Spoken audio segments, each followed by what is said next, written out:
Hello.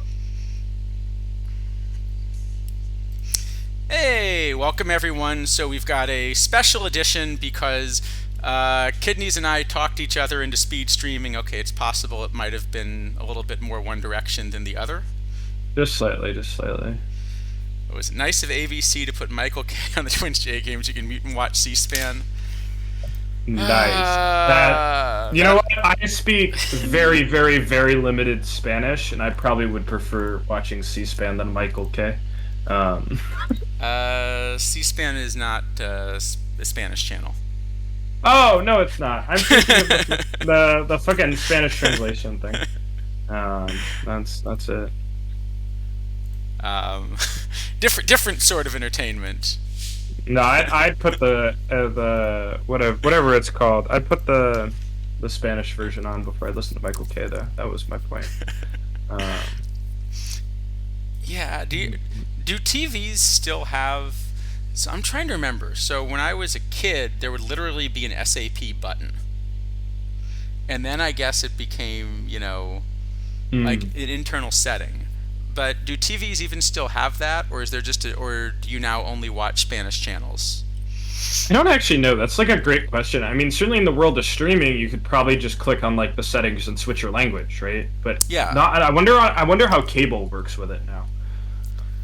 that's the thing. Living outside the U.S. is it doesn't come up. Right. Yeah. What, as people in chat ask what a cable is. Yeah, I mean, the next generation may be actually asking that. C-SPAN is probably pretty entertaining right now. It's probably actually really entertaining right now, Yeah, if considering someone what's has an happening on update it. on the whole roll call vote, that's an interesting question. So if you're the Democrats, what's the proper play here? I think just as much chaos as possible. I don't even think you care who wins. But the question is, do you vote to vacate or not? Where when you're Who's the looking for leverage, do you have more leverage if you vote to vacate now, or do you have more leverage if you don't? I feel like vacating causes more chaos, and I'd probably want to vacate. If the strategy is simply just to undermine the Republicans, I'd certainly want to vacate. If it's to get things done, it's probably not vacate. So we'll see. Oh, he's out. Oh boy. Oh gosh. Well then.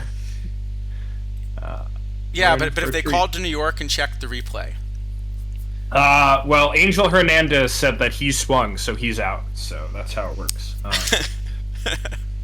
What a great highlight that was. With all people of Bryce Harper, I love Bryce Harper, man. He got such a bad rap for just not putting up with the media, and he's a great player. I'm yeah. glad that I mean, he grew up a little bit too. He's certainly matured, but I loved him going after Angel. It was fantastic.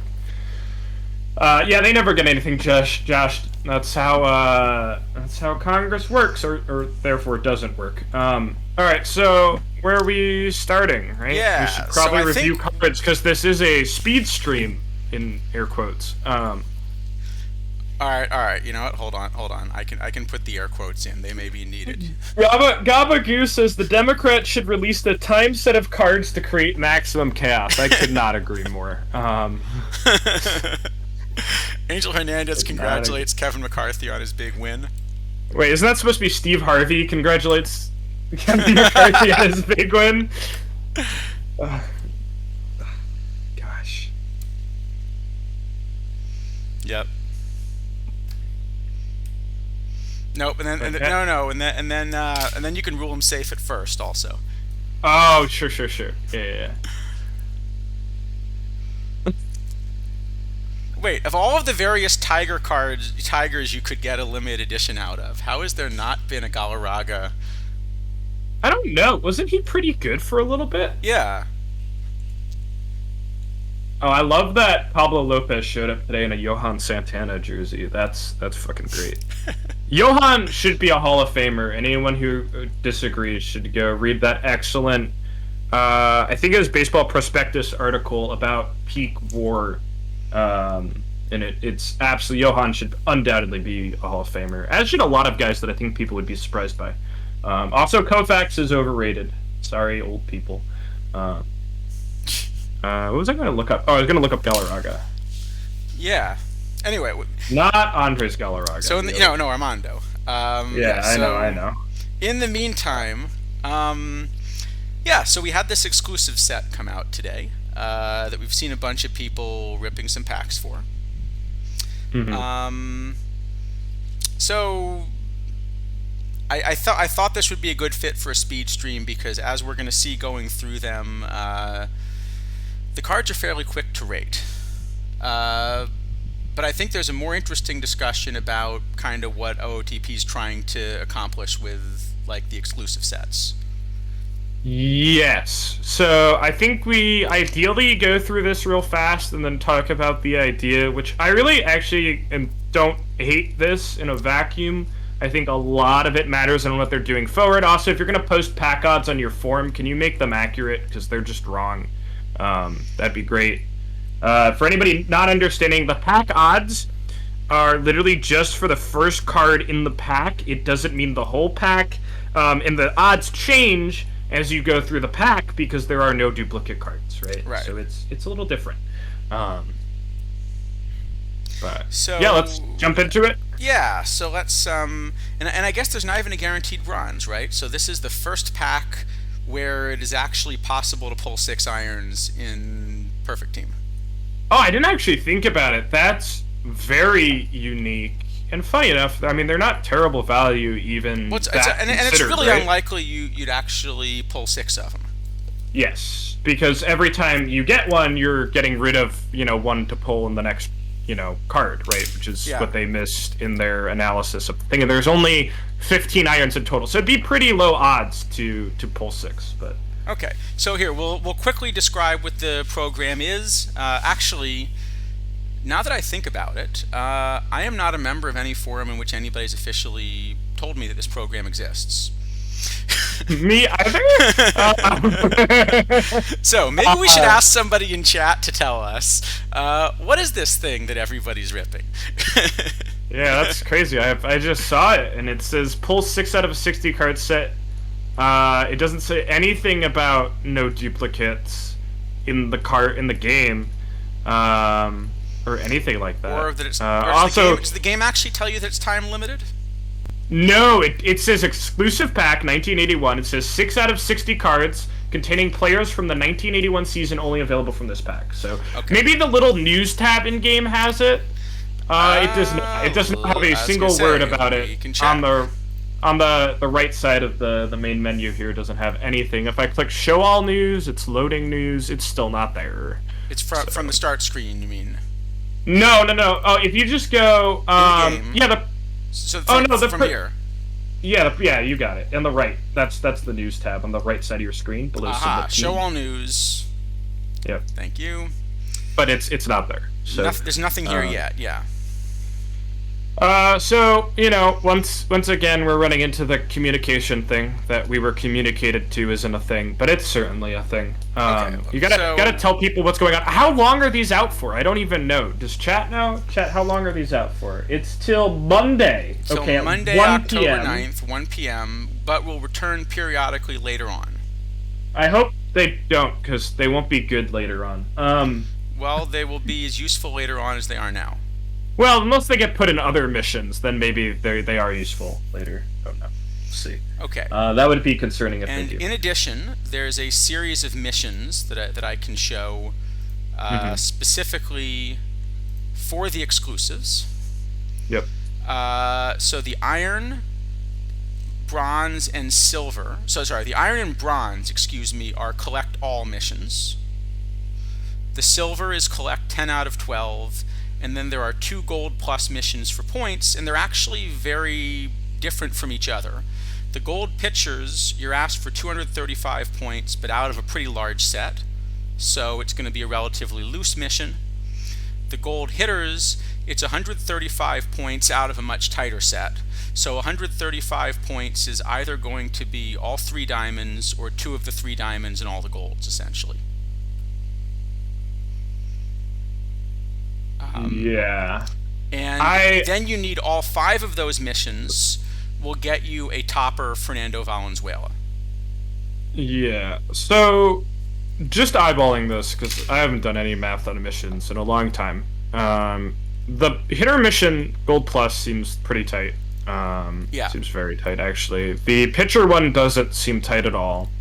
Uh, Bronze and Iron, you need 100%. That's cringe. They never learn. And then Silver, I'd probably like it better if it was 9 to 12 or like 10 to 13, but it's okay. At least it's not the Iron and Bronze ones. Well, I will say it's a little bit easier as an all mission this time around, just because of the rules for how cards drop.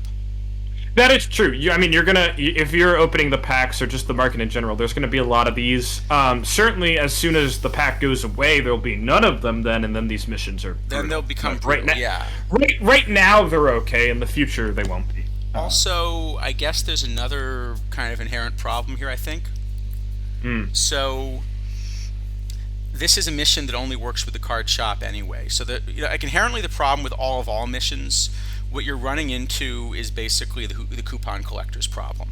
No, that's actually the technical term. Where essentially if you just keep kind of picking random cards, your odds of duplicates keep going up.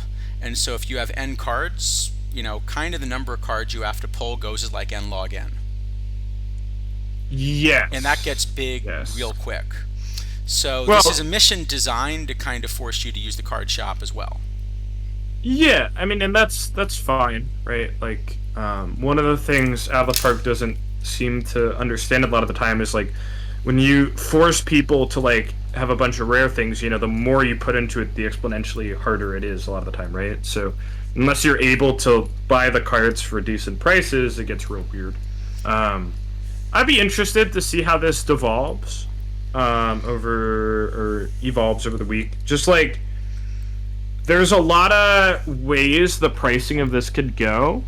I don't think Valenzuela is a bad card. I think a lot of people were like, that card's not good. No, it's fine. I think we were talking earlier. You had him in the lefty, just the regular lefty pack. I had him a little better. Through cards maybe, and yeah. Yeah, but like that's a fine card. Like if this is a card that costs 150, 200K to get, that's actually pretty reasonable. I don't think that's bad. Like I think that's helpful for a lot of teams. I just think in general, I'm more interested about this kind of stuff moving forward and how that works. So we can get into that. I think we should go through the cards before we really dive into that. They had done the platinum thing last cycle. This is a different way of doing something time limited. I do think last cycle they ran into a problem, and this idea of bringing it back periodically maybe helps with that a little bit. Right.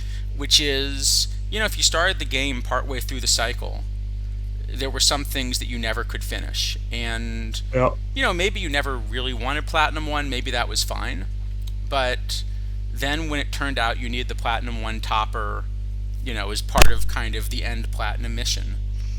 Was that the Gooden? I'm trying to remember now.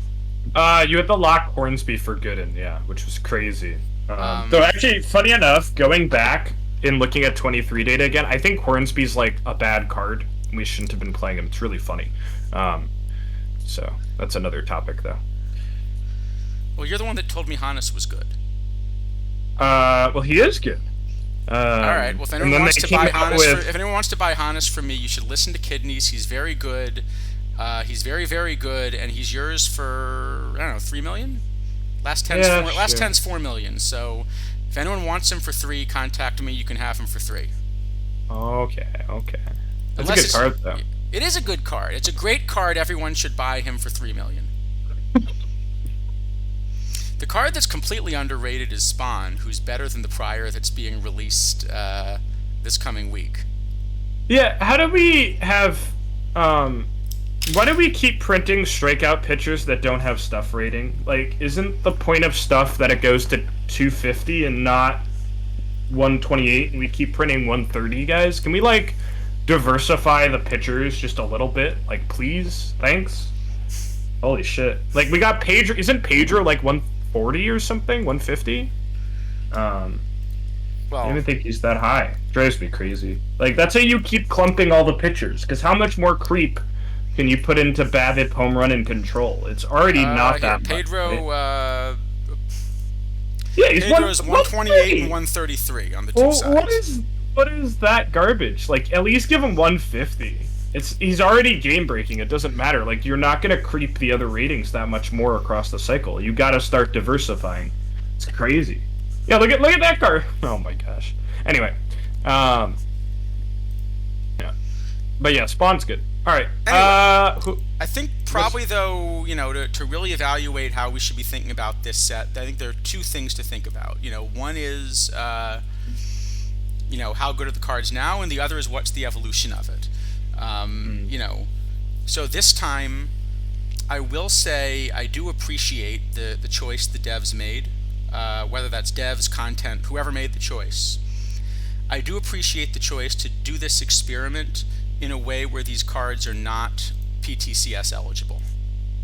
Yeah, I think historically we are the testing.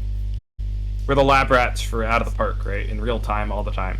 And I think this is one of the first times where they've done something huge like this, where like it's actually not just gonna break the game in 100 different ways. And if they decide it's bad, it doesn't matter now. So I actually think this was pretty well executed overall, which is great. Royce Lewis also just hit a home run off Gosman in the first. That's pretty sick. So 2-0 Twins. I just got double points for what did I get? I just got 40 perfect points for that?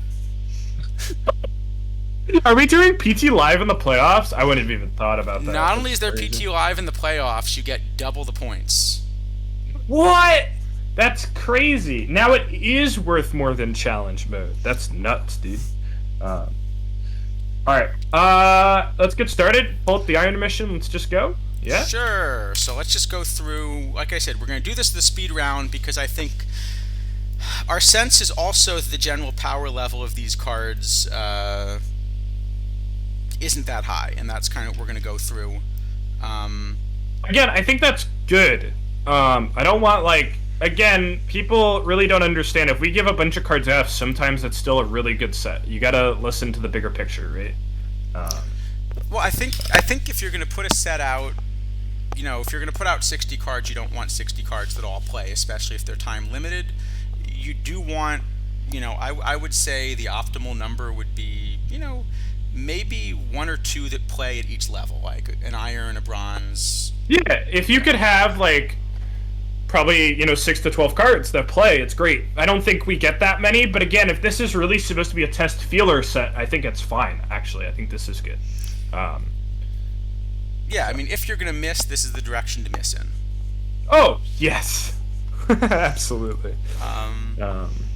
So with that in mind, we've got some low irons, and yeah, like I said, all right, we're gonna get the clock going. I don't know actually how to put a clock up on the screen, but darn it, we're gonna get a clock going. We're gonna speed round this because I'm gonna start a timer on my phone, and then when it's 3 hours, I'll give up and turn it off. All right, let's go.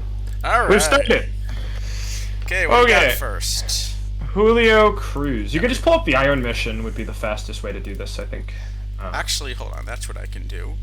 I can just grab all the exclusive cards. Oh, you could do it that way too. Yep, that works. All right. All right, Julio Cruz. I love that he has 75i. I love that he has speed stealing and base running, but there's just nothing else in the card. Unplayable F card. So I mean, compare this, at a similar level to Rabbit or.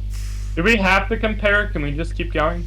Well, I was just gonna quickly show people, the compare. Here you go. Here's a 40 overall. Compare him to this Claude Ritchie. Claude Ritchie has more of everything, and he's a point cheaper. Yeah, and he's not even that good, right? All right. Hey, we got another Ozzy. So the good news with this Ozzy, is you can't play Bronzy and Iron. Is that the good news? Well, that's true. The good news is he has 95 range. The bad news is the only thing the bat does is avoid Ks, but you really actually don't want him putting the ball in play. Yeah, that's literally probably as close to the worst bat profiles you could have. If he had less eye, he's even worse. His stealing isn't enough. His base running's not great, and then the defense is whatever. I assume there's just better clubs you can get for the Yeah, same there's price. Rabbit, there's Kid Elberfeld's fine. I mean, Yeah. I mean, it's not even in the conversation, so it's just another F. I think that's an easy one. Yeah. All Okay. right. The pitching you're gonna have to help me a little bit more on, but I didn't see anything that really stood out. I think there was one or two guys I was like maybe, but you tend to like the control players, and I don't really care as much. Let's see. Gabagoo, what if there's a cap tourney that bans 40 overall cards? No, Julio Cruz still doesn't play because then, I mean, you play Rabbit or something. Yeah. I don't, yeah, you play Lemke. You play both and you platoon them. Yeah, I think it's not going to work. All right. What do we got? Grant Jackson. And I'm still looking at my low iron model on these. Yeah. So, if specialists could work, I would almost start to get interested in this card in low iron only. No. But there really isn't a way to make them work, and if specialists don't work, like you're not close because, now at 40, I mean, as an example of another 44, if I could type, there's this Manny Ibar that just has like more of everything, and you can actually let him face both sides. I mean, yeah, this one's just not mostly VR, but yeah. I mean, he's split the wrong way. If he was split the right way, maybe he's okay, but probably not. He's just bad. Give it an F and move on. All right. Well, we're just over a minute a card here. We can keep it up. Let's keep going. Well, most of these are easy. Okay, so this Albert Albert Williams actually needs a tiny bit of discussion. Because I was unsure. Yeah, because in low iron, I do have this as the 7th best starter. Okay. But one of them is Hitchcock, who probably should be a reliever. And so if he's like the 6th best starter, I think he may play out of the pen in a low iron only tournament. You're never playing him in a cap. He doesn't play up. It's the wrong shape to play up. You're also not getting a huge boost in terms of stuff for something out of the pen. But it might be okay because he has reverse one splits. really good pitch. He has the good pitch and he has reverse splits. So yeah. So in general, chat, just so you understand what Charles was saying, the cards that are wall of numbers, like this card, it's just 60 everything, are good if they're strong in like the tier they're printed in, right? So this is a good low iron because it's a wall of numbers. The problem is as you go up, then it's just bad, right? Normally you want like the ratings that are maybe more important overall in a baseball standpoint, or normally you want to be bigger when you're playing up, right? Good examples, maybe kind of like the Cliff Lee. The Cliff Lee is an example. I mean, so usually if you want to ask, like, let's say you're playing a cap tournament, so now you're going to play against players that kind of overwhelm the card. What are the things that help you? Well, so there are a few things that still help. Control still helps because more control really does just cut down on walks, even if you're against better hitters. Pitcher BABIP, still like you've got a magic, magnet that you put in your infielder's gloves. That's going to help you. Just kind of being a well-rounded profile doesn't help you with any of these things. Nope. The worst one probably is stuff because generally, even the bad avoid K cards at high level still have enough avoid K that you're not getting your strikeouts anymore. Yes. Yeah. So with that in mind, I think this is the first card that I could see making it on a roster, but it's the very fringe of a low iron only roster. You're not playing it in iron, you're not playing it in a cap tournament. So, do we give it D tier just because it's could play? Is low iron a thing right now? There is one daily low iron. I'm trying to remember if it's an open low iron or if it's. I'll check if it's an open low iron.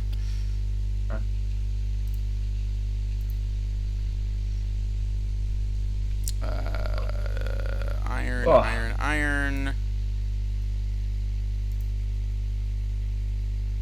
Double round robin best of 3. Ick. You get the 4 standard packs and the 2 Alright, I really want to rant on that, but if you want I can wait until Izadafo's around. That He is, would probably have a better take. There's like half of the reward structures are good, and the other half are just awful. So well, it's no, it is but what this it whole is. idea of the extra standard packs at the end is like the most cynical way they could possibly have chosen to address the problem. Right? The problem is basically a combination Yeah. of players are dropping and the gap between the people that have the expensive cards or the limited cards so that you can never bridge that gap and the ones that don't is too big. And Right. nobody wants to like be enhancement talent. It's the snowball effect is so crazy. You were talking earlier about like it's really hard to play catch up. Yeah. It's way harder to play catch up once people, have money that makes money, right? And they spent a lot of money. So either you have to then spend money to catch up, or you just lose, right? But anyway, okay. So this is this a C tier solution, then. yeah, I was gonna. But this solution of like, we're gonna give you a handful of standard packs, which are worth less than 1,000K. We're gonna give a handful Yeah. of standard packs to people to be our enhancement talent, just so we can like, because again, no one wants to be the Washington Generals, and like. This is a really cynical approach of like, well, hopefully, if we hand them a few packs, they'll agree to be the generals. Yeah, I mean, it's yeah. They need to Anyway, find a way to separate giving stuff to like people who need it and then just not making the people who have everything richer. They gotta find a way to do that. I'm not really sure what the solution is, but okay, it'd that be was helpful. annoying. I managed to come 129th in the bronze because I miscalculated. That sucks. No, it's my own fault. Anyway, so there's one tournament a week he'll kind of play in. Sorry, one tournament a day. It's a tournament that's going to fill early, so it's not a Right. tournament most tournament players are going to jump in. Maybe we give him like an F plus or a D minus. What do you think? I think just D is fine. I mean, if he's gonna play for a little bit, just give it to him. I think it's one because he's definitely not draftable either. All right, how about Yeah, you? yeah, no, no, no, no. It's fine. I mean, you might pick this in a draft over other options. You don't really have a plethora of things when you're playing Iron, right? So But the problem is you're getting full iron. At that point, I think you just have a lot of better. All right, this brining. This actually is a better card. yeah, this was one of the ones I was like, maybe this is okay. Let me take a look at it again. So I've got him as like the second best reliever in low iron, but not at all playable in iron. Yeah, that's fair. I mean, I'd be if the other card's a D. I'm kind of happy to give this a C. Do you ever play this in some sort of cap thing or no? Six No, points. I think just for 6 points, you're not only you're not getting enough, but so maybe there's a park where you don't care as much about the control in modern era or something. I again really like the reverse splits. Like the hold runners are good for a righty, but 6 points is just way too much. I think to want to do that in a cap. Like just get Hitchcock for 4 points instead. I think. Yeah, I mean, I guess I don't know. Is it still D? Is it C tier now? I don't know. It's probably still D, Maybe right? it's a D, yeah, but it's Yeah, not a if D it's one minus. torn, It's a little if, better than Williams. yeah, that's fine. We can give that a D. We can keep going. All right, Ray Burris. I like it because he's based it on team score. uh, yeah, exactly. You could have beginner tournaments, although, and I can think of certain Perfect League champions that are eligible for the beginner tournaments based on their results this year. Lamau. I won't comment because I could say a lot of things. Ray Burris. This, to my eyes, actually also looked okay. I don't know what you think.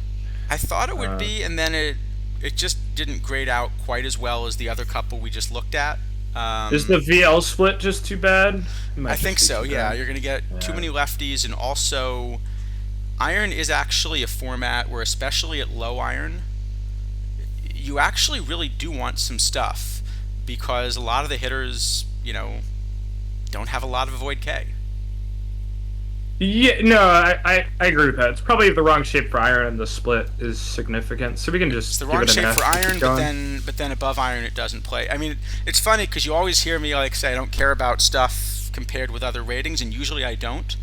But iron's one where it actually matters. Right. All right, Pete Redfern. if I can get this to load. Really splitty. He's really splitty. I didn't have any of the other ones, any of the other pitchers being playable. We got a few more in a row. This is certainly not playable, right? I guess what do you think in high iron floor, right? Is this playable at all in high iron floor? High iron floor, I think there are at least 3 or 4 others. Like Early Win is the one that I've got at the top there. Of course, yep. But I think there are at least 3 or 4 others. So I even then, do you consider this card like a modern high iron floor? You probably want like 5 or 6 guys, right? That you just play for free. All right, give me 1 sec. Let me just run exactly 50 basically. That's a good question. Yeah, that's what I would be asking here. Sure, let's check. Is there any use case for him? No, I've got Wynn, Bugs Raymond. There's a Rick Ankiel as a starter. Pena. There's how many cards do you have Garcia, about 9. So I think it's just not going to work. Yeah, then it's just F tier. Okay, we can keep going. All right. Sounds good. I'm just trying to remember to like look at chat. I got you with chat. Sure, no, just because it's usually we don't go at a pace where I fail to be able to look at chat. True, that is true. Mike Flanagan, we see anything with this one? It's a little bit better shape. It is, yeah. With that curveball, I'd love to find a way to run him out of the pen. I love that you've got a lefty with reverse splits. Oh, I didn't even realize he's a lefty. Yeah, that is nice. Yeah, he's a lefty with reverse splits. I still, so I think with those, I think because of the reverse splits, I am going to try to find a way to play this card in full iron. I don't think it's a must-have, and with 66 stamina, it's not completely clear what to do with them. 66 is probably enough. You could make him throw 90 and it's fine. I mean, if you're saying you'd play this in open iron, then he's probably C tier, right? Yeah, I think so. I think this is at least kind of going to get some play.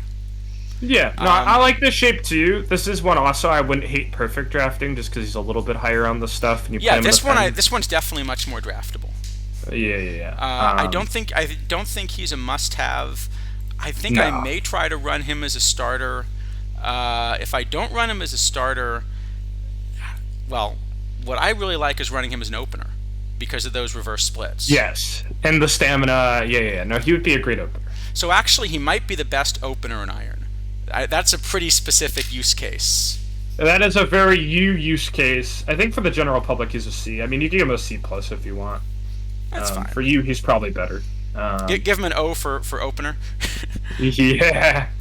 We got 2 more pitchers to suffer through before we suffer through some more hitters. All right. Eddie Solomon. This is a card you should like, right? Shirley? He's got control. He's good, Charles. He's got 69 pitcher BABIP against righties. How can you not like that? Sure. I mean, yeah, that's all you need. That's exactly how much you need. No, I mean, even if you're looking for a card of this shape, like just as a comparison, the problem is if you're just looking for a big control card, compare him with the Dave Boswell people are running. Sorry, that's the big pitcher BABIP card. Let me try. Not quite that card. I was looking at the wrong column.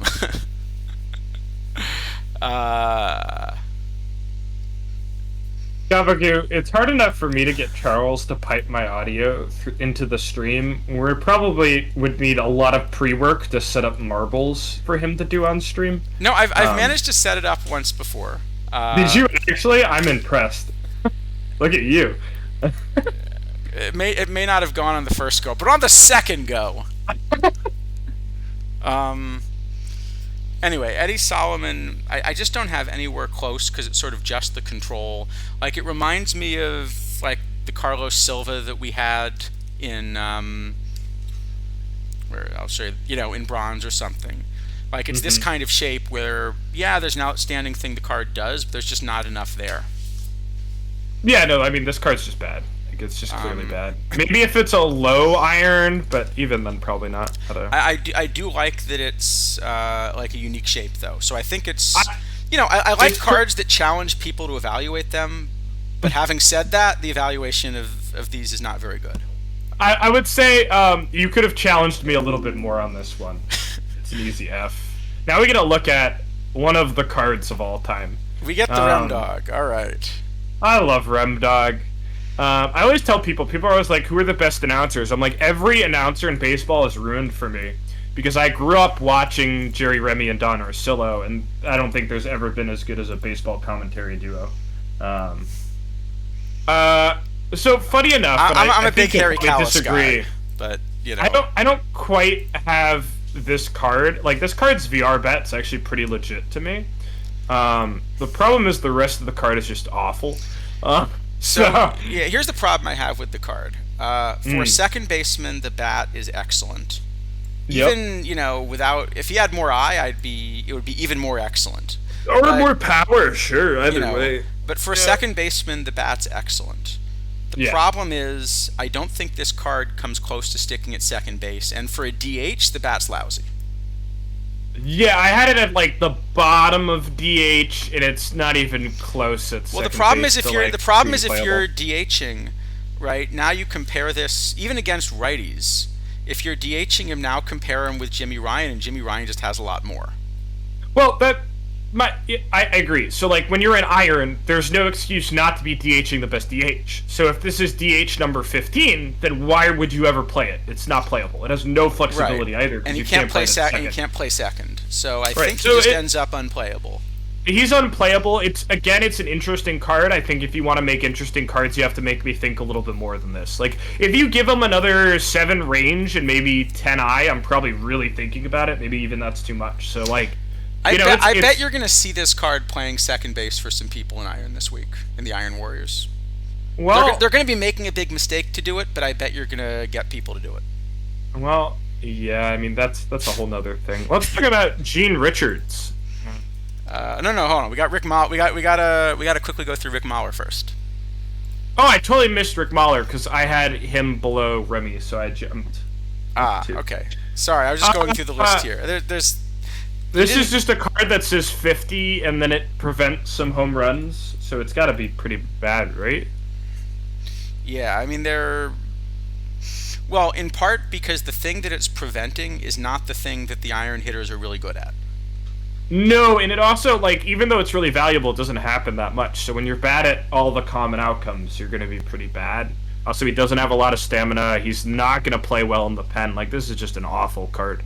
This might be the worst card I think yet. It's up there. Yeah, it's definitely not an F minus. Like, it's a card, again, there are cards like this where because they have a unique shape, I think you're going to see people make mistakes, but you're going to see people play them. Like, these are cards that your opponents in Iron tournaments are going to be playing. Hopefully no one is listening to this stream, yeah.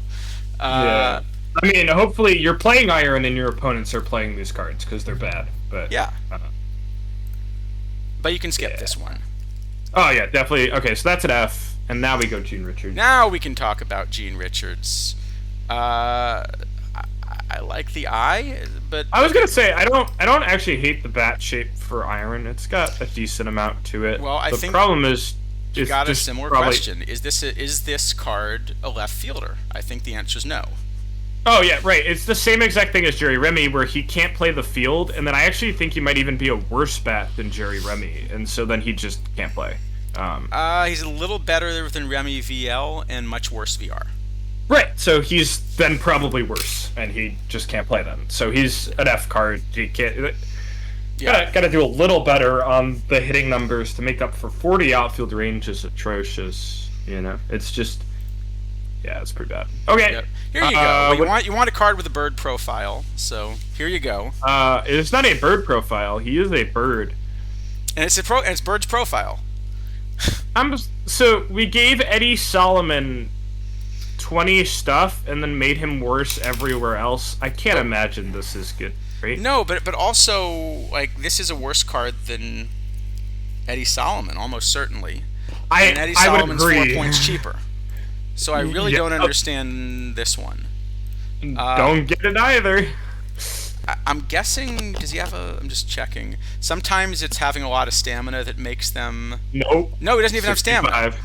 Okay. Yeah, I think it's just that Out of the Park consistently undervalues Control I. And it's really funny because the more we talk about this, I feel like next year they're going to way overvalue it because they don't ever seem to know what a middle ground is. Well, But yeah, this card is awful. It's just I it's will bad. say I'm less confident in the way they're valuing Control I. Once the Sims sort of moved away from playing baseball, that changes a lot of our analytics. That is true because I'm actually I know what you're saying. I'm very on board with that. Very on board with that. As soon as you give the infielders magnets in their gloves, like a lot of the things that we thought we understood about baseball change. Yeah. And we very much are doubling down on that because what we're going to see is, especially as we get to the higher rated cards here, like all of them just have enormous PBABIP. Like the solution to this is just like we're going to be releasing 150 PBABIP cards at the end of the cycle. Well, and it's also the thing too. I was thinking about this, where like I have never seen defense matter so little in tournaments in Out of the Park history, and it's because of the PBABIP. Right. Well, it's because basically, if Dave McNally comes with like a free, Belanger and Brooks stapled to him, you don't actually need to run Belanger and Brooks to get people out. No, it's just I think as much as I don't want to say it, API absolutely said it best, where he said you had like a house and then you decided to lift up the foundation to put down 2 bricks and put it back, and you expected no problems, right? Like that's pretty crazy. But this is why Izadafo has been telling us all cycle that third base is no longer a position that needs defense. And his claim is essentially, look, the magnet's going to make the ball find his glove anyway, so you can run the same bat at third you run at first and not care. I don't know if he's right because I don't trust the in-game metrics enough to evaluate whether he's right. But he certainly might be right. Is he saying like from a team standpoint? Yeah, maybe. Yeah, he's basically saying like, you should have been like he was saying like just run Jimmy Fox at third and ignore the glove. Well, see, I had that being correct without ignoring the glove, just because like I still had the delta, but it's a pretty low margin, right? So I don't disagree actually. I just think I think it's I would say it definitely still matters some, but you can measure that it's very low, right? Well, I'm gonna completely horrify you and mention that I forget how I did, but I know I at least made the semis, and I kind of went to sleep and didn't look.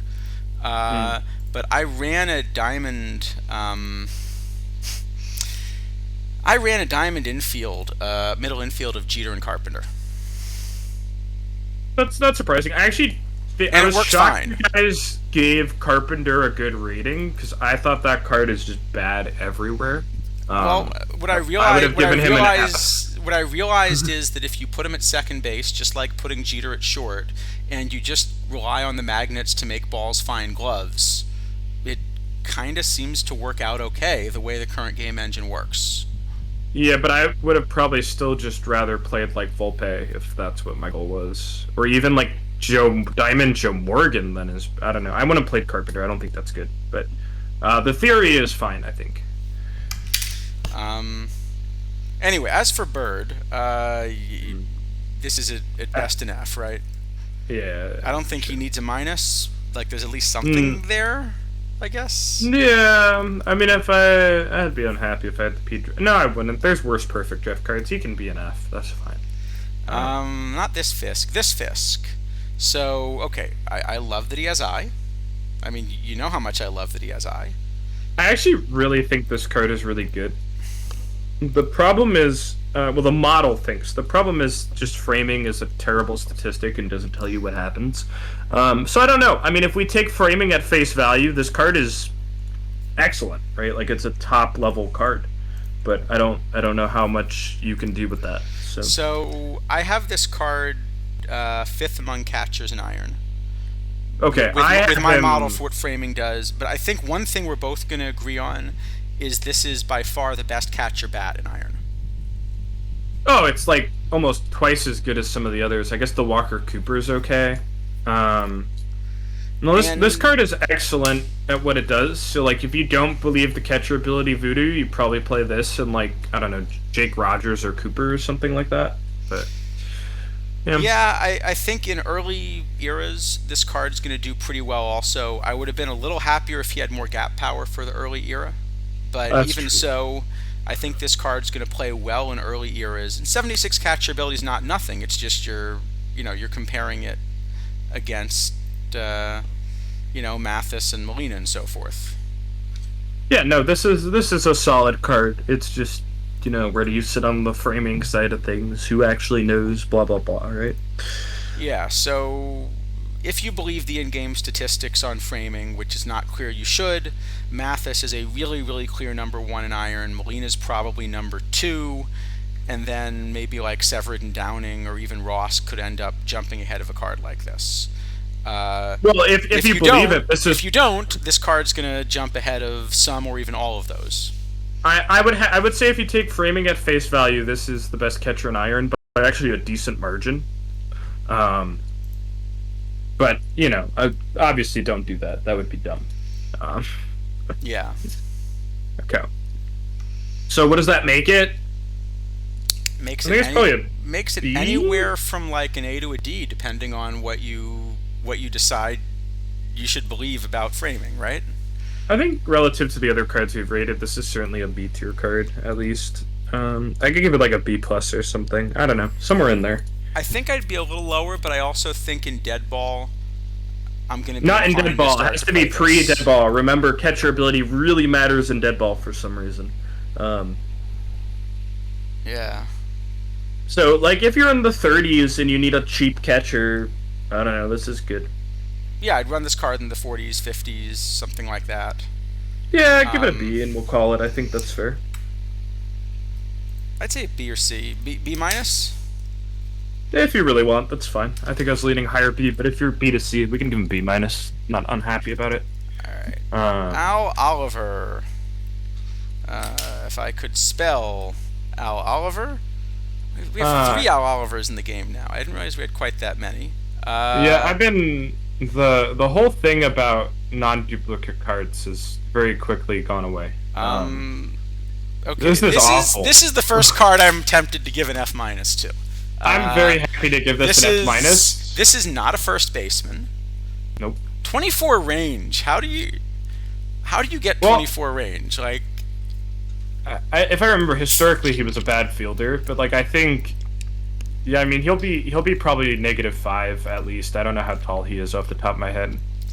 And this is like the worst bat profile you can possibly have while having bad base running or average base running, right? Like, that's okay, but that's crazy. This is a guy who was a younger player, was playing center field. oh, was he? I don't I'm just really looking know. I'm looking at his 1974 card. This peak is a center fielder. Oh, sure. 1977, he's still playing center, just not very well. So he was 34 this season, and Baseball Ref has him at -1 DWAR at first base, which, to be honest, a 47 feels a little harsh. Did they kill his range because he's so tall? 24 No, he's only 24 6 foot. range. 24 He's range. only 6 foot. How do you make him look this bad? That's actually kind of weird on the one season. Let me look at some of the other stuff. Anyway, he's a DH who has no power and no eye. Right. I think this Oh, one. because in 1981 he didn't play first base. He only played DH. He played 1 inning at first base. So, where these stats come from, I don't know. However, this is why. In his 1 inning at first base, he would have projected to have a season -120 RTOT. Okay, how are you that bad in 1 inning? Is it like he had 1 inning and no ball got hit to him? So he had 1 inning and he had 2 chances and 2 putouts. But he didn't make a play, I think. So he caught 2 throws over to first base. You mean? Yeah, And that's all he did in his exactly. 1 inning. Okay, those defensive stats are also messed up then. Well, I mean, it was 1 inning, so assuming they took the 1 inning at face value and didn't manually check the card, it's just wrong, right? Okay, well then I think the lesson here is you gotta manually check the card. That's crazy. We can't do that. Vulcan, the 5% rule, normally the DHs get a position anyway. Obviously, they probably, just it defaulted to him getting first, or it automatically gave him first because he played that inning. I'm not really sure. Whatever it is, it clearly doesn't seem right. No. So No, it if does they look gave him, so he did play first base the next 2 years, and he was bad, but I don't think he was quite this bad. No, Yeah, I don't know. you know, I mean, this is actually one that's a little frustrating to me, just in the sense that, like, you know, I mean, I do think it is. How do I put it? I think it's obvious from the way we stream that I believe it is possible to look at every card that enters the game. Oh yeah, we do it absolutely. So Also, Royce Lewis just hit a solo shot in the bottom of the third, so has all 3 RBIs for the Twins. Still 3-0. double points. Yeah, it's pretty good for you. You might actually be able to buy a pack or something. That's nuts. No. You mean like for the whole postseason? Yeah. That's what I was talking about. Anyway, I think this is. Does this get the Kidneys approved F minus? Oh, absolutely. This is like, I mean, if this was a 40, it's still unplayable, and I wouldn't perfect draft it. So it's an F minus. Yeah. It's 19 points over what isn't even its slot value, right? Like, yeah. Oh my gosh, it's so bad. All right. Well, so we have made it to bronze in record time. 33 minutes roughly. Let's speed things up. Hopefully, yes. Wait, are we actually going that slowly? Yes, it would be 2 hours on pace right now, and it won't be on pace. We'll get worse. All right. We got to be able to speed this up. I don't actually have the multi-view up. I actually forget how do I do that on YouTube TV? What multi-view? There's a way to show multiple baseball games at once because there's 2 playing right now. Josh had mentioned it to me earlier. Let's go fast. Gabagoo, I don't think marbles break if you use them right. They're supposed to be solid. This John Denny is awful, right? I'm just looking even among 60s and... Well, okay, sorry. Among exactly 60 overall, I have him just ahead of Cliff Fannin for, like, 5th? If he's 5th over 60s, he's not an F card. He's probably a D card, but that's fine. That's about all he gets. You play him in bronze floor. You're still not playing him in bronze floor though, because in bronze floor the 61s are so good compared with the 60s. You're always spending a point for Eldred, for Hasegawa. I mean. Yeah. Then he's just an F. He's just unplayable. Okay. Next card. Leon Durham. Oh, I see. We're asking how corrupt are we. As I remind everyone in Kidney streams, we only take cash bribes accepted. Yeah. I'll take cash bribes. You don't need cash bribes. You have a real paying job. I don't. It's fine. I'll take them for you. All right. Leon Durham. This is the easiest F of my life. This is a DH, right? That can't hit. It doesn't hit. So doesn't field. Now he's technically qualified to learn center field. I don't know what he would be in center field, but I'll just put the F down now, and we can think about it. Let's train him in center field. Let's do it. I will move on to Scott McGregor. Alex, are you doing a stream tonight, by the way? Because if so, we'll try to, Well, we'll try and we'll fail. Isn't this just a slightly higher statted bird, and it still sucks? Yeah, wait, Gabagoo, who got banned? Oh, he's saying we got banned in general, so we must be corrupt. Did we get banned? No one ever told me I got banned. Actually, that's true. Did I ever tell you got banned? No, my Discord just disappeared one day. I figured it was a bug. I think it's a bug, yeah. Oh, you don't stream on Tuesdays? Okay. Alex, what time / when do I need to... You can DM me about the thing I'm supposed to do this weekend, right? Let me know what I'm supposed to do for that, because I was thinking about it, but I might have to make some time at a specific spot. It'll be fine, though. It'll work. So this is just an F, right? Yeah, I mean, part of the problem is there are actually really good 62 overall starters in bronze right now as well. Well, if the 61s are the cards you listed, and there's better 62s, I mean, this card's just bad though in general. Like, it doesn't have to be compared. Like, it just sucks, right? Yeah. Absolutely. Okay, great. It's an F. Let's keep going. All right, it's an F. We're going to keep going. We're still focusing, and I'm not even going to ask Alex about how I managed to take 996 points and forget to get a player boost, because I don't know what player boosts are. Is this a starter disguised as a reliever? It is, right? What, Hoyt? Lamar Hoyt? Yeah, it's definitely a starter. He's got 6 pitches and 40 stamina. I'm trying to pull it up and it's just being slow. Here we go. Oh, it's La He's not. Space Mar Hoyt. Yeah, it's La Space Mar Hoyt. He doesn't look great. I wish he just had like 15 more home run and he'd be fine probably. Yeah. 10, 15. But I I don't mean, know the why. I card don't is know why he interesting. has 6 pitches. I don't know why he says closer if he looks like this. So, is there any weird way you play this card? It's not Okay, so awful. I will say I don't end up having this card quite as bad as you do. I think.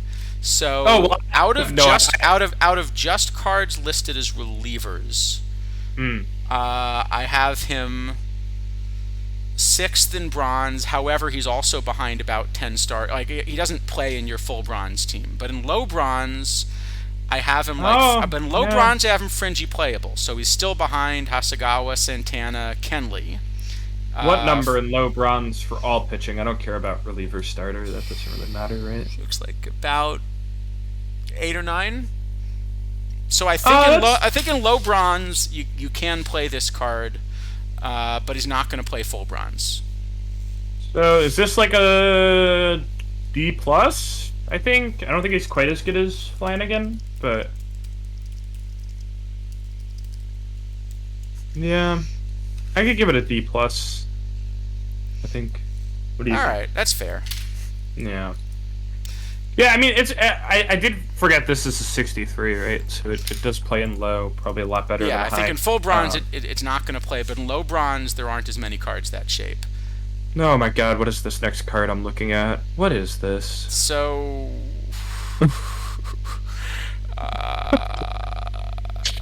Can I give it an F minus just because I like Jim Rice and this upsets so me? can you cover up the overall for a moment and just ask what overall this card should be? I'm debating if it's too good for low iron. It probably is. It probably is like a 51 or 52. Yeah, I mean It's pretty bad. this might. All right, we can give this one the minus as well. That's just that is doing Jim Rice dirty. Yeah, that's why I'm upset with that. Realistically, it's an F. But hey, a good. Oh, which card do you have on your list first? You do have this one. It's a good card. Finally, we did it. We arrived. It's pronounced DeCincy. Is that how he pronounces it? I will look it up. I am always the worst at pronouncing things, which I think both my parents are not good at it either, and it just kind of rubbed off on me. So it's DeCince is what it looks like. DeCince, okay. Yeah. Doug DeCince. I remember at least the S was silent. DeCince, okay. Doug DeCince. All right. He had a pretty great career. This card is pretty good. I'm very happy about this one. I think Izadafo said he liked Chipper VR better. I would much rather play this. I think this bat is ridiculous. So I have one big problem with cards of this shape, which is that the AI is horrible at understanding what to do with batters with reverse splits. It will pinch hit for this guy against righties late in the game. It will pinch hit him against lefties late in the game. So can't you just tell him don't be pinch hit for? That is a thing you can do, right? Yeah, I mean there are things you can play with the sliders, but just to be aware No, that you're there's fighting just this a- card. You're fighting. Sure, but there is a checkbox that just says don't pinch hit this player, so you could do that. Yeah, I've had it ignored at least once though. It probably happens in some weird scenarios, but like in general, it does kind of work. Okay, so as a I have bat, this I have overall- him ahead of Chipper. I have him overall as the best bat in bronze if he played both ways, actually, which is kind of nuts to me. Okay, so yeah, I VR, have. I have him number 4 at third base. I have him a mile better than every other card VR, and then he's number 3 VL. I have him tied with Lou for the best overall like DH, but this is a more balanced card. Yeah. But I think you do run him as a third baseman at least one way. Having said that, I do believe in third base defense more than Izadafo. So I think I'd rather run Brocious at third and then DH this card at least one way. Yeah, no, that makes sense to me. I think. The one that's a little tricky is as new players come into the meta, this is a card that wants to play versus righties, and there are a lot of really splitty bronze cards that only want to play VR. So the question is, like, VR, what do you do with cards like Duncan or Gehrig or the McGriff or something? Like, there are a bunch of these really splitty cards. This is not as splitty of a card, so he's going to save you a roster spot because you can DH him both ways. But if you're platooning at DH, I'm not sure you use him on either side of the platoon. Like, it gets tough. So the problem is, I think you're already probably platooning first base. I don't really see another option just looking over this, right? If you're platooning first base, you can't really platoon DH as well. Then your roster's a nightmare. Well, no, but the problem is that, so VR, as a two-way player, I have him as the best bat, as I was saying, or tied with Gehrig. But VR, I have Gehrig, McGriff, and Duncan ahead of him. I have the exact same thing, which makes me feel good. And then and then Berkman would be up there, but a little bit behind this card, I guess. Yeah, it's just one of those things where I think he's probably going to fit on a lot more rosters than our model shows because he is saving a platoon spot when you play him, right? I think I think this is a card that this was one of the couple of these cards I actually just decided I should go out and get either way, independent of the mission. I do have some buy orders up for a few of these if the cards get cheap, because if it gets cheap enough, I think I'm going to finish the mission and sell Fernando. Sure. But, this is a card I'm going to keep. I do think he should be in, a lot of the builds. But at the same time, it is weird that with the reverse splits and the fact that there's so many of these really splitty lefties, I do wonder if he ends up kind of getting squeezed out earlier, or if it means because he's two-way stays longer. I think what I might do is play him at third VR instead of Brocious, and then VL play Brocious at third and play this card at DH, and maybe that's the way I save a roster spot. That is exactly what I think I would do as well. I think that makes the most sense. You save a roster spot, and you feel pretty good about it. So I'm on board. Yeah, I think it's a solid A, but I also think I don't think it's better than that, because I could imagine that actually when you sit down and optimize it, you somehow find that this card doesn't play. And which would be weird because of how good it is, but just given the combination of these splitty lefties, the reverse splits, Brocious being also really good, Chipper being out there, I could imagine he actually doesn't play when you start building a roster. It's certainly possible, but I think he'll play on a ton of teams, and you can certainly make good bronze teams that have him, right, on the roster. Oh, definitely. So I think it's at least an A, but I think it's probably not an S tier. Is that fair? No, it's definitely not S tier. I'd give it an A or A plus, and I think that's very reasonable. All right. It's by far, I think, the best card in this bronze set we're looking through. I'll be back in 1 second if we want to get started on Cromartie. Sure. I've got him in a little different order than you do. I've got Langford next, but I guess I can handle Langford probably solo pretty quickly, or very slowly, as the case may be. Yeah, this just doesn't kind of end up competitive in Iron, I think.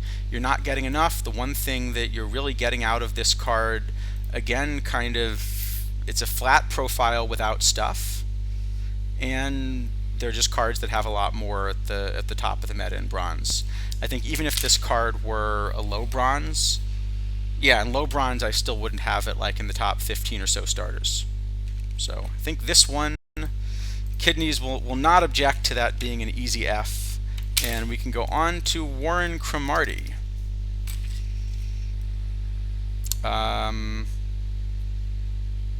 Wow. Okay, so we got another bat with no power, no eye. This one also has no base running.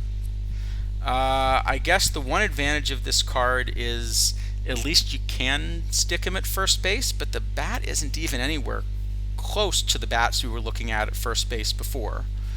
No, I mean, it's the Al Oliver with plus 20 power and eye, and he still sucks. All right, I'm going to put down the F and then let you decide if it gets a minus.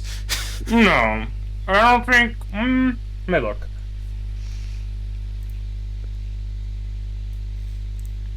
I don't think it's quite a minus. Because like in full, but... well, in full bronze, I mean, would you rather play this bat or Dink in right field? Oh, I mean, there's like a bazillion things I'd rather do. It's not good. Okay, in low bronze, would you rather play this or, I don't know, live Joey Gallo, for all I care? Does it play on high iron?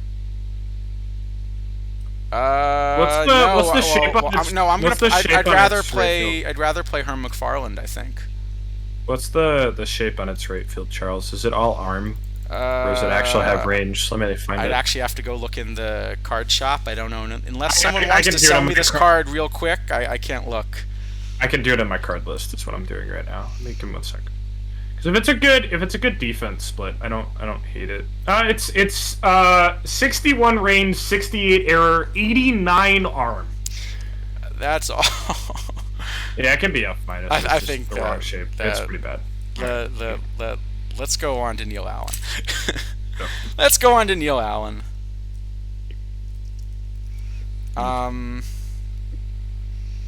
Okay, let's go on to Vita Blue. Yeah, that's fine with me. Anything you want to say about this thing? I mean, he's only No. missing one rating. It's, what? Did we miss? Where's Rick Langford? Oh, I gave him a quick F while you were away. Oh. You're welcome to take a look and see if there's anything there, but it was a pretty easy F. No, that card's bad. Okay, so Neil Allen F, Vita Blue. Vita Blue, not that Vita. So, actually, the bronze Vita Blue is not as far behind the gold that was released earlier. It's funny because I initially looked at this and wanted the shape to sort of make it good. Yep. And just there isn't enough there, because the problem is you're missing both stuff and control, and that's like one too many things to really be punting on. Normally the good pitchers that aren't the stuff like the walls of stats, they have one bad rating and the rest of the ratings are good, right? If you're missing two, a lot of the times you just suck. Yeah, and I think that's kind of where this one ends up. Yeah. See, chat, we're doing okay with the speed round thing. Doing a little better here. What do you want to give this? Is it just completely bad? Yeah, we can give it a solid F. I mean, yeah, that's fine. If we have to. There are worse cards in the set, at least. Okay, so Rick Burleson, this one's at least interesting because he has 91 range. Yeah, it shows up. I think my thought was like, would I play this if I didn't have any of the 3 bronze LEs? And I think the answer is still no. But it's close. So here's the case that I would make. Let's say you don't have any of the 3 LEs, because the 3 LEs are clearly at the top here, and Ozzy by far at the top. What you're doing otherwise is you're platooning Herman Long and Woody Held, right? That's what everyone was doing before the LEs came out. This is a two-way card, which is a little bit worse. Which is a little bit worse than both of them, but is a two-way card. I would actually rather now probably platoon Long and like Hekavaria or Long and somebody else. I don't quite think I do Long and Held anymore, but But I guess the point is, if you're trying to not platoon, the one advantage of this card is he's two-way. Yeah, but I think Held is still better two-way. Yeah, Vita Blue, also a speed enthusiast. Yes, he was. So my model wants me to play a really weird card instead of either of these cards. My model does too. My model wants me to play this like Ozzy guy, Smythe. No. Instead of the LEs, I have another card up there. Okay. His name is also Smythe. It's Bobby Smythe. For the Tampa Bay Devil Rays. And you're gonna lose your mind when you see this one, I think. But this is what my model wants. It's close. I mean, I'd probably just rather play Held myself. But, yeah. Or Long. I'm sorry, Long. Anyway, I think the problem is, I think even if I had to play one of Long or Held both ways, and probably it's Long, I think Long both ways just works better than Burleson both ways, so I think this just doesn't play. Yeah, it doesn't play, but it's close. Like I have Long, then Burleson, then Held. is how I have them. But Give him an F plus. I mean, it just doesn't play, right? But the problem is you're also behind the three LEs. yeah, a lot of people will And be. really, if you're grinding bronze, you're yeah. What is the new weekly iron tournament on Wednesday? Sorry, Cavacom. Normally we're pretty responsive to chat, but since we're doing the speed round thing, I'm actually flipping so many windows that we're a little slower.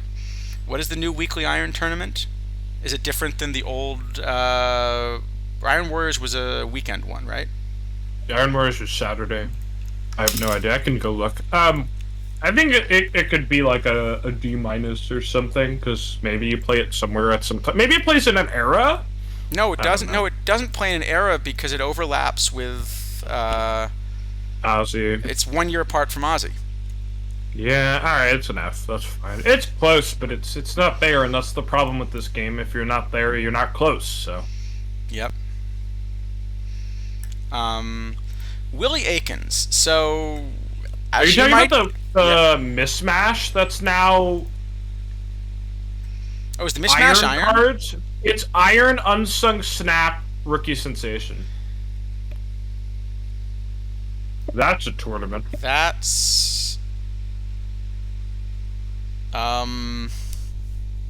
wow.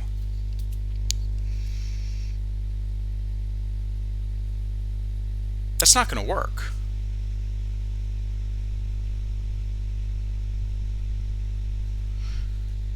Yeah, that's not going to work. Because there's basically like only about 3 choices that I'm going to have to make in that build. Yeah, well, it doesn't matter how many levers you pull. Sometimes more levers is bad because then there's no options, right? Then everybody plays the same team. No, but here I think it's a pretty straightforward team because I mean there are enough That's what cards. I'm There are saying, technically yeah. a bunch of cards, but like the evaluation's really easy on them. Mm-hmm. So I guess it's going to be a tournament that's all about setting the right sliders. We love those 2% margins. Love them. What do we have next? Willie Akins. Okay, so you know I'm going to look at this bat and get excited. But I'm not. He has power. He has eye. What else do you want? I mean, So I'm skill. a huge Power Eye fan. What do you want besides power and eye? Skill. Yeah, I do. The problem is there's just so many better versions of this card in bronze already. I don't even know if I would rather play Olsen than this, and it's not close. Okay, so my model likes him a lot more. The problem is, so my model has him the 3rd best first baseman and the 3rd best DH. The problem is, as we were just discussing, it's an incredibly crowded set, and he is 3rd. And it's bronze, so they're all cheap cards. You know, it's not an Ellie or something he's behind. He's behind, like, Lou Gehrig, who's a 200-point Sure. card. You know, you can run Chicken Hawks there. You know, But you can run a platoon with, like, McGriffin Bagwell. Yeah, I have a long list of things I'd rather play. I'm not really remotely interested. So, I still think that there's probably room for this card somewhere, but Well, are what we talking era about is it? running formations in football? So you did one, right? So is there a competitor from a similar? Not really that I see. I was trying to figure out how we got to this running formations in football thing. And 1981's also just a really bad year given the tournaments that are out there, by the way. Oh, because you said Power Eye, like a Power Eye formation. Oh. I see. I see. Yeah, but in modern football, you throw out of a power eye. Modern you throw out of football, everything. I was just about to say you throw out of everything unless you have Derrick Henry. That is the exception. Then Derrick Henry throws out of a power eye. You know, he's done that before. It wouldn't be the first time. He can actually throw a little bit. He threw for a touchdown this Oh. weekend, yeah. So the ball went right over Pablo Lopez's glove and then right out of the second baseman's glove. That's real funny. Anyway, I don't think yeah, it's this is just an quite. F. I don't think it's quite an F because it's just a really good F. I would rather play in the same era. Just play like Rob here. You're not going to give me a D- on this one, are you? If you really want it, you can have it. That's fine. If you think it might play on something, it can be a D All minus. right, we're gonna give it a D minus. Luis Leal. Uh, Next. this looks I bad. mean, we've Yeah. seen Nah, let's just keep going. Is that bronze? that's a bronze. All right. Silver time. All right, we are up to silver, and we'll be In back after 56 these commercial minutes, so messages from your lack of sponsors. We gained a little bit of time on the bronze. We're doing better. Come on. All right, not this Gaylord Perry, which is really good, but oh dear. Cliff Lee is just this card, but it's better in everything, right? It's not close. But Cliff Lee is bronze eligible, and this. I mean, you seem to have discovered the flaw with this card. And Cliff Lee, by the way, is not a little better in everything. Cliff Oh, Lee no. is A mile better. It's not remotely comparable, I mean, actually, either. you know, this card. What are these 6 pitches doing? I have a question for you, Charles. How do you get a computer? Because we're told all the time that it's just whatever the game spits out is what we get, right? For the little shits. How do you get a computer to spit out this Gaylord Perry at a 72 and the Cliff Lee at a 69? How is that possible? Like, how can that even happen? I don't understand, actually. Yeah, this card. Wow. This is an F minus. I mean, it's so bad. F minus is possibly high on this one. It's so bad. Let's Wow. get rid of it and move on to another very great card. We clearly need some emoji in the chat or something. We need some kind of emoji for the yeah. I'm a hater. That's true. All I do is hate. Hate. I should actually just mention this since it came up. Like everything that I'm saying here is about the cards, not the people. Yes. I will add personally for myself. I think maybe the people could do a little bit more work on the cards. But that's just from me, not from you.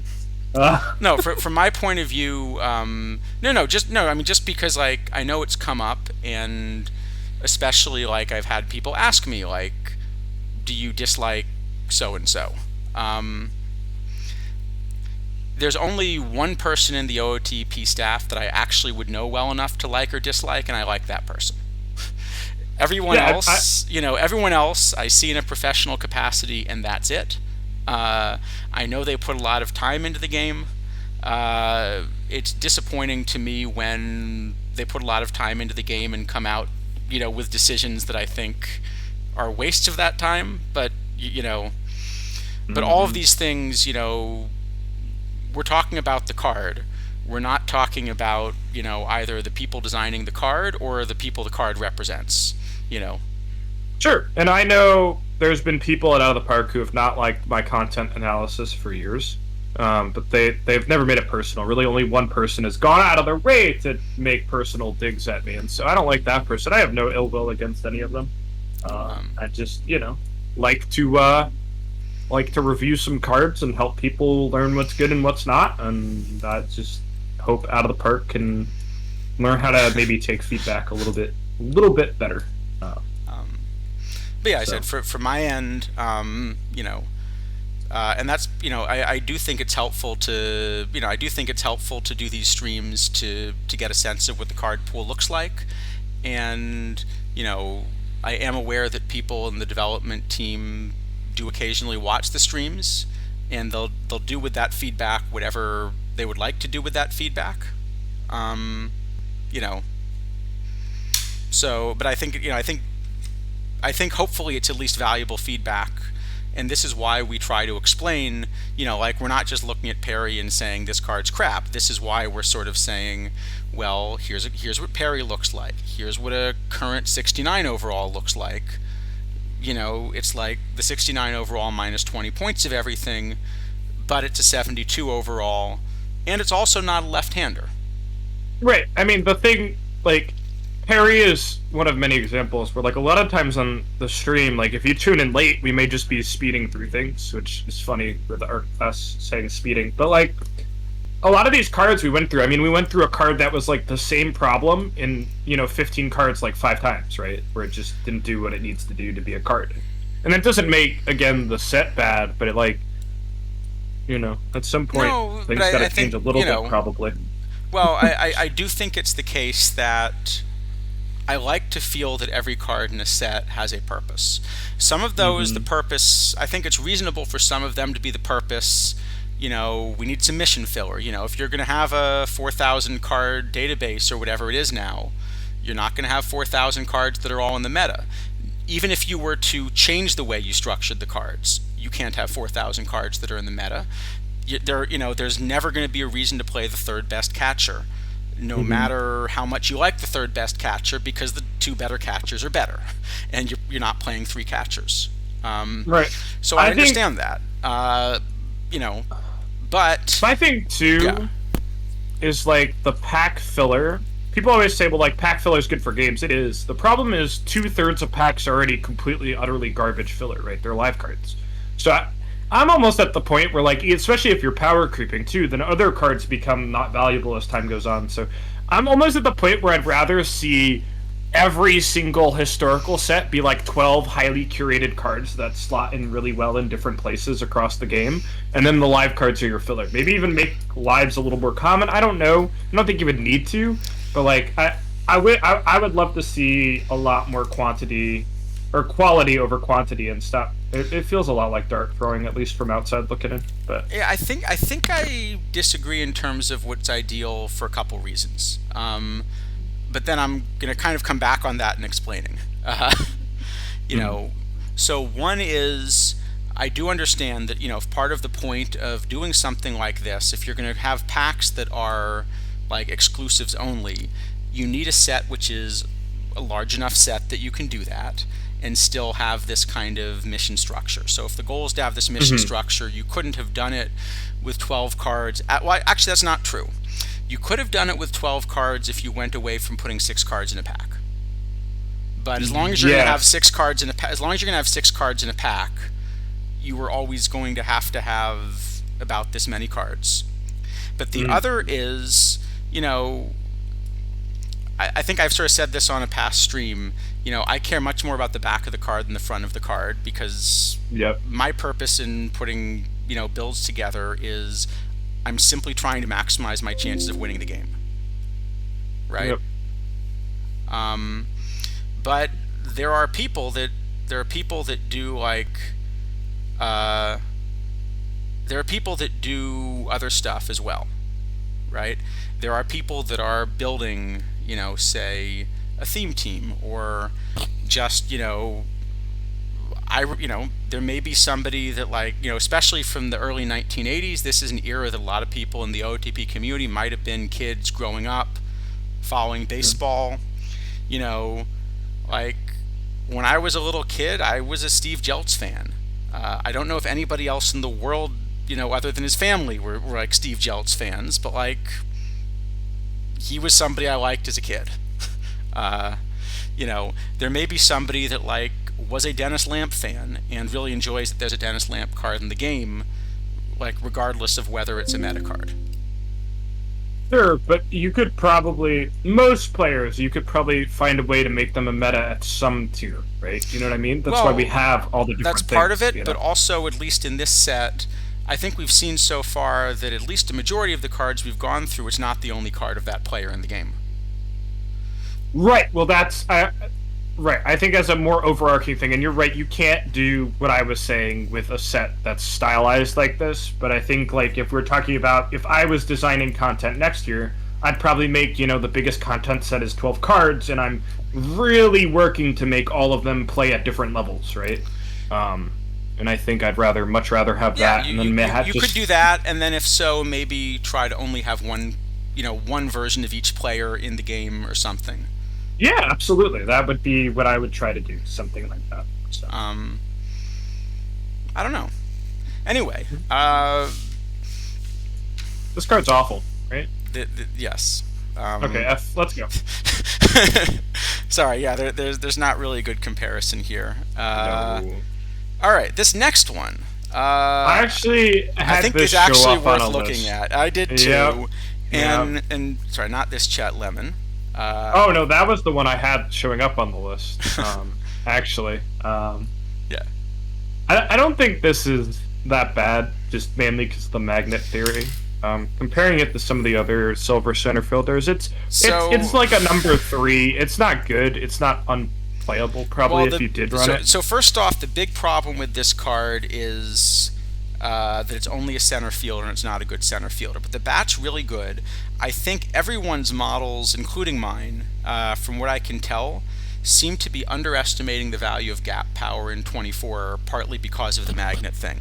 So I think all of our like wobble weights and stuff are probably underrating extra base hits a little bit. Like I remember Curtis Mead was like his contribution to win rate for gold teams was well above what everybody's models were suggesting it should be just from the stats. Well, also there's this triple rate thing that we can't model really easily without importing BREF data. And so for the people with high gap that have triple rates that are high, because I think Mead's was actually pretty high if I remember, it makes them a lot better as well, right? Yeah. So if like I go look at Chet Lemon in 1981 and he has a high triple rate, I actually want to play this card even more than I would consider, right? So so I think the main problem with the card is still he's only a center fielder, and well, among other things, you're running into Pearsall, who's so good one way that you often just want to play him both ways and not think about it. So And is also even a low silver, although you're mostly thinking full silver, but even as a low silver. well, this is also a low silver rate. Yeah. I don't actually, to be honest, looking this over, I don't hate it. The card that stands in the way of me playing this card in center field is Bill Derek. Verdon. If I was gonna platoon Pearsall, which I don't know if I would, but yeah, Verdon's pretty good. Beard's good. Also, I think if you're going to run a bat, I'm tempted to run Eric Davis, where the bat's a bit worse, but you have a better center field glove. Run Justice, Davis, and like one of the splitty players in right field as an option. Maybe I think I'd rather play this than Davis just overall, actually. But And if you're really going with the magnet and the glove theory, there's the Mark Canna, who technically is a center fielder. well, I would actually at that point just play Josh Hamilton in center, who's better than Canna. Rather than like you play Canna in right and Hamilton in center at that point. That right? probably, yeah, if you're just going all bat. Yeah. I was thinking about that. But I just assumed Hamilton plays right, and then I could play Lemon in center, and I don't hate it actually. So I think he's playable, but I think I'd rather run Davis and Pearsall. So I think he's probably number 3, and as good as the bat is, it's definitely not a DH bat. It's I have him straight up better than Davis. Obviously, I don't have him better than Pearsall. well, part of it is kind of how you're evaluating the center field also, because it's also the case, as much as this says 70, it's 82 range. So the arm's awful, but maybe the range is the most important. Oh, I don't have arm mattering that much, Charles. I think you should know that by now. That's Like, what I'm saying. just, Yeah, so that's why I think I'm you're bringing gonna it like back, the range. but- Yeah. No, I mean I'm just bringing back the data. Like this is okay. I'm pretty confident my defense stuff works these days. I don't think he's an F card. I certainly think he's probably a D card, and that's fine. Yeah, I think this is one where I sort of looked If you- at it and said I should buy the card, and then as soon as I started building rosters, I realized I'm not quite sure he ever gets on a roster. So maybe maybe D's fine. I think D is fine. I think maybe like if I was going full kill radius, I don't know what the silver meta is, right? Yeah. I guess I'd play Hamilton center. Canna. and Well, then, no, but like- Canna's splitty, so you platoon I Canna. don't think Canna plays in the Splatoon- outfield because I'd want like Trot Corey Nixon? and Trot in left and right. You got to put Justice in there somewhere, though. Well, VL or overall, Yeah. yeah. I mean, obviously you're not full platooning the outfield, right? So I don't know. I mean, there's I don't hate DHing Canna because he can actually flex around the field a bit, Yeah. even though he's a lot worse than the other options. But Okay. Anyway, we can give it a D, but I think it's at least an interesting one. I just can't find a place to put it. Yeah, I don't think it's good, but this is one that actually was like this made me think. And I Now, like this this. next This was card is weird because okay, we have the gold 87 to Culvey. yeah, It wasn't released that long ago, right? no, And then like this 74 one's probably better. probably. I mean, this is like an unbelievable VR profile, right? Like this is not. It doesn't have the control, but outside the control, it's Greg Maddox VR, right? Which is very dumb on a Right. 70. I mean, the VL is real bad, but The VL's awful, and not only is the VL awful, but as a bullpen card, like you're expecting him to see a lot of pinch hitters.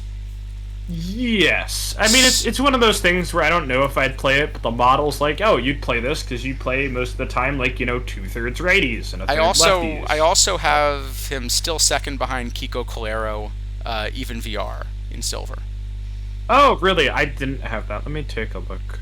My thing probably. Partly because Kiko Calero is here. I'll put up Calero for the. Like this is a pretty darn good VR profile here from Kiko. Oh yeah, Kiko's great. Yeah, I have no issue with this. I can't imagine it's just unplayable straight up. But like, So probably not as good as I'd like it to be. So to Culvey, I've got a weird idea with him. Okay. Okay. In just like Open Silver, I think it's completely unplayable because you're just going to see lefties late in tournaments. You can't. I just don't think you can find a way to have a specialist in any open tournament right now. The way the AI uses it, I think for that to be doable, you'd have to have early era tournaments allow 1-out pitchers, and that doesn't exist right now. No. You want to open with them? No, because I mean, if I open with him, I Yeah, you want to think just he's- have a lefty and follow this Yeah. guy into a lefty? I don't know. Seems good. I'd like to do that, but the thing is, if it's gonna work, I'd only like to do that against people who set their opener lineups, and most people don't.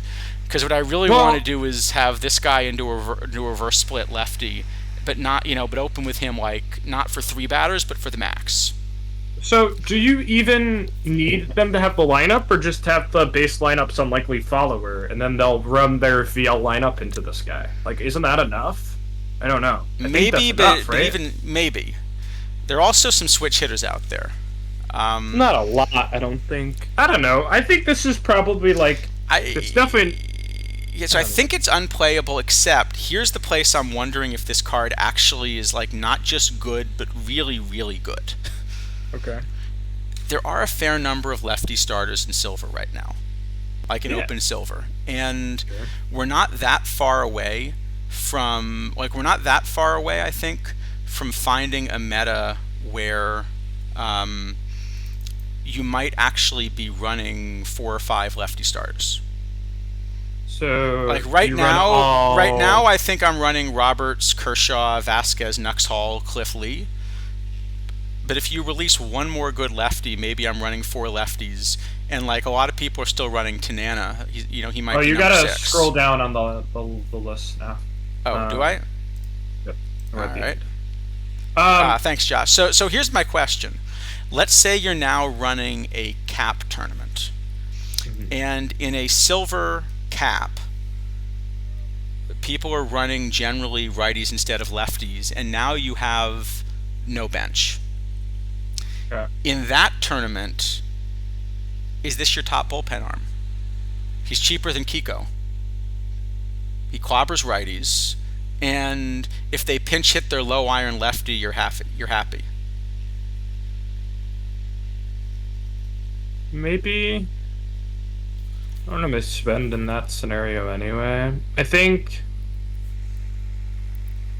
I'd be happy enough playing this like all lefty rotation into already bullpen, and it's probably just okay. Like in later on in series, you'd have to face a lefty or two. Yeah, I I don't think it's going to work because I think you just cause people to pinch hit against him, and then he gets crushed. Maybe Like this card is awful versus left. I think even though like in a vacuum, if this card plays probably 60-40 righties. He's great. But Which he's not gonna come close to playing 60-40 righties though. He's gonna I play like think he certainly does if you play a lefty rotation. I don't think that's unreasonable. I think it if you use, absolutely I think happens. only if you use him like in long relief. If you use him in the back end of the bullpen, I think he's gonna play. Well, I wouldn't use him back end. I just use him like middle relief, low leverage, and he's probably excellent. So Okay, but so if he's only excellent in a low leverage role, I don't care about leverage, Charles. Leverage is how I manipulate the AI. Leverage doesn't matter. A run is a run, my friend. Um, I think this card is. I could let you give it a D. There's no way it's worse than that. D. All right, we can give it a D. There's no way it's All worse right, than we can give that. it a D. Gary Templeton. I mean, I like 99 This- range, This bat profile, man. but the problem is like there's Rizzuto, there's Ozzy, there's How you about know, Corey Seager? How about that card? Sure. Have you seen that card? I'd run You seen Corey. how I'd dumb that card immediately is? run Corey Seager over this. I'd run Rizzuto over this. I'd run like all the tournament editions over this. I mean, you know me. I'd run Donnie Bush over this. He's got 110i. Yeah, it's just F. We can keep going. I'd probably run Blauser over this, but I'm an idiot. Yeah, we know. All right, next card. All right, Dave Steeb. So, for reasons that you're aware of, we may have to be careful rating this one. Our got some good Toronto Steep fans. I think when I punched this in, the model was like, yeah, maybe, but also I'm not running a real pitching model right now. So I was curious what you thought about it. I figured you probably wouldn't like it as much I just as don't. my thing was No, kind of I think it's the same thing we were talking about before, where if you're missing 2 out of stuff homer prevention and control, that's at least 1 too many to be effective. Oh, sure. And he's And kind this of is- missing 3 almost. Against right, yeah. Yeah. It's also weird splits. It's reverse splits. Like, it's certainly a reverse split card. It is weird how it is set up. It's a fun, yeah. Um, It's a really funny split. I think my thing just likes it because it's a righty that's like pretty decent VL, but then everything else about it's not good. So. Yeah, so maybe it runs better out of the pen, but the problem is because it's missing 2 things. I mean, I just feel like cards that are missing 2 aren't going to work except at Iron, where everybody's missing 3. Yeah, it's certainly not there. I mean, it can just be an F. All right. I'll take the We key can- for it. All right. F. F asterisk. F asterisk. Please don't kill me. Laptop hound. Asterisk. I swear, Kidneys made me do it. Yeah, I made you do it. It's okay. It's my Yeah, fault. exactly. RDT My runs depreciate over time. Yes, that sure. You know what? Sure, we'll let him have it. This is a card. See, RDT. I know you're calling for us to be banned, but there's something you ought to know. Yeah, I think you're a little late to the party. I think that already happened. Jack Morris. A laptop hound says he'll allow it. Oh damn, that's crazy. Oh, we're doing Morris first. So is this a card that has enough of 2 things to be a good card? 'Cause it's got a lot more of 2 things. So I- VR, I really like this card. Yep. Two ways, it still doesn't have enough. No, its VL is awful, right? so, its yeah. VR is excellent. So 2-way, I have him like 15th among starters or something, so just not close. However, I think if we get to a point that you could run righty specialists, like one of the things I would love to see in early eras is, 1 batter minimum again. We have other Sure. early era rules. I think that would be a positive one because it would let cards like this be more interesting. Then you could run this card out of the pen. So Otherwise, it's just not enough there, right? it's still like righty specialist number 5. I guess you're probably playing 3 of them either way. Like you're playing probably Jensen, Spoonie Barger, Tukulve either way. Or I'm sorry, Colero either way. And then Tukulve is like the other righty specialist, but But then you're also just running Henke, who happens to be a righty and is fine, or Spoonie Barker. oh no, you know. there's a million other cards. Like this is just Yeah. not good. It's just another F probably. Yeah. Yep. Okay. All right. I see. Mr. I see. Cooper. Laptop Hound says it's okay to. Yep, says yep. it's okay. Yeah, I got the Jays game on. Hey, I mean, you got the tying run at the plate right now. This pitch is huge. Oh, does that get I through? mean, It's gonna score a I run. will say for Lap, I would really like to, I would like them to release a Steve that's excellent. But this isn't really it. Well, we already had a try at a perfect Steve, right? And it was also, it Well, but wasn't actually, bad. that's a card that if they made a 99, I would have been really excited about. Oh, yeah, yeah, yeah. But is what it is. Um, Please take advantage Cecil of your poor Cooper. judgment. That's funny. He's got the highest buy on 100, Steve. Steve. Um, I have it number 10 VR and not showing up VL. Uh, well, you know what I'm going to say about the eye. So, Yep. Funny enough. the gap power may really help this card. Hold on, did I just lose? I may have just lost Kidneys. All right. Well, Kidneys was about to say something which involved endorsing a card that had no eye. So I think Discord may have decided to just kick him off the stream as a result. We'll see if we can figure out how to get him back. Can people still hear me?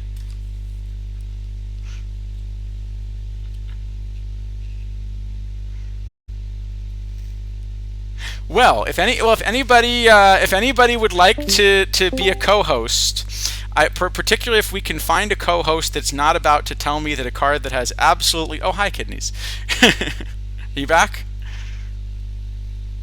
No, he's still not back. It sounded like he was back. Everything still works on his end. Okay, I'm going to try rebooting the Discord. You know what it says? It says awaiting endpoint. So we were having this problem before where there's some kind of regional like Discord outage.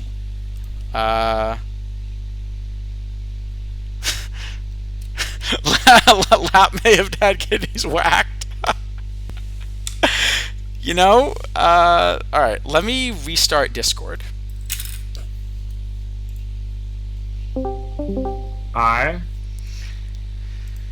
Your Okay. mic is out. There you go. Okay. Okay, so Discord had some kind of connection thing. It gave me this awaiting endpoint thing where I guess the server went down.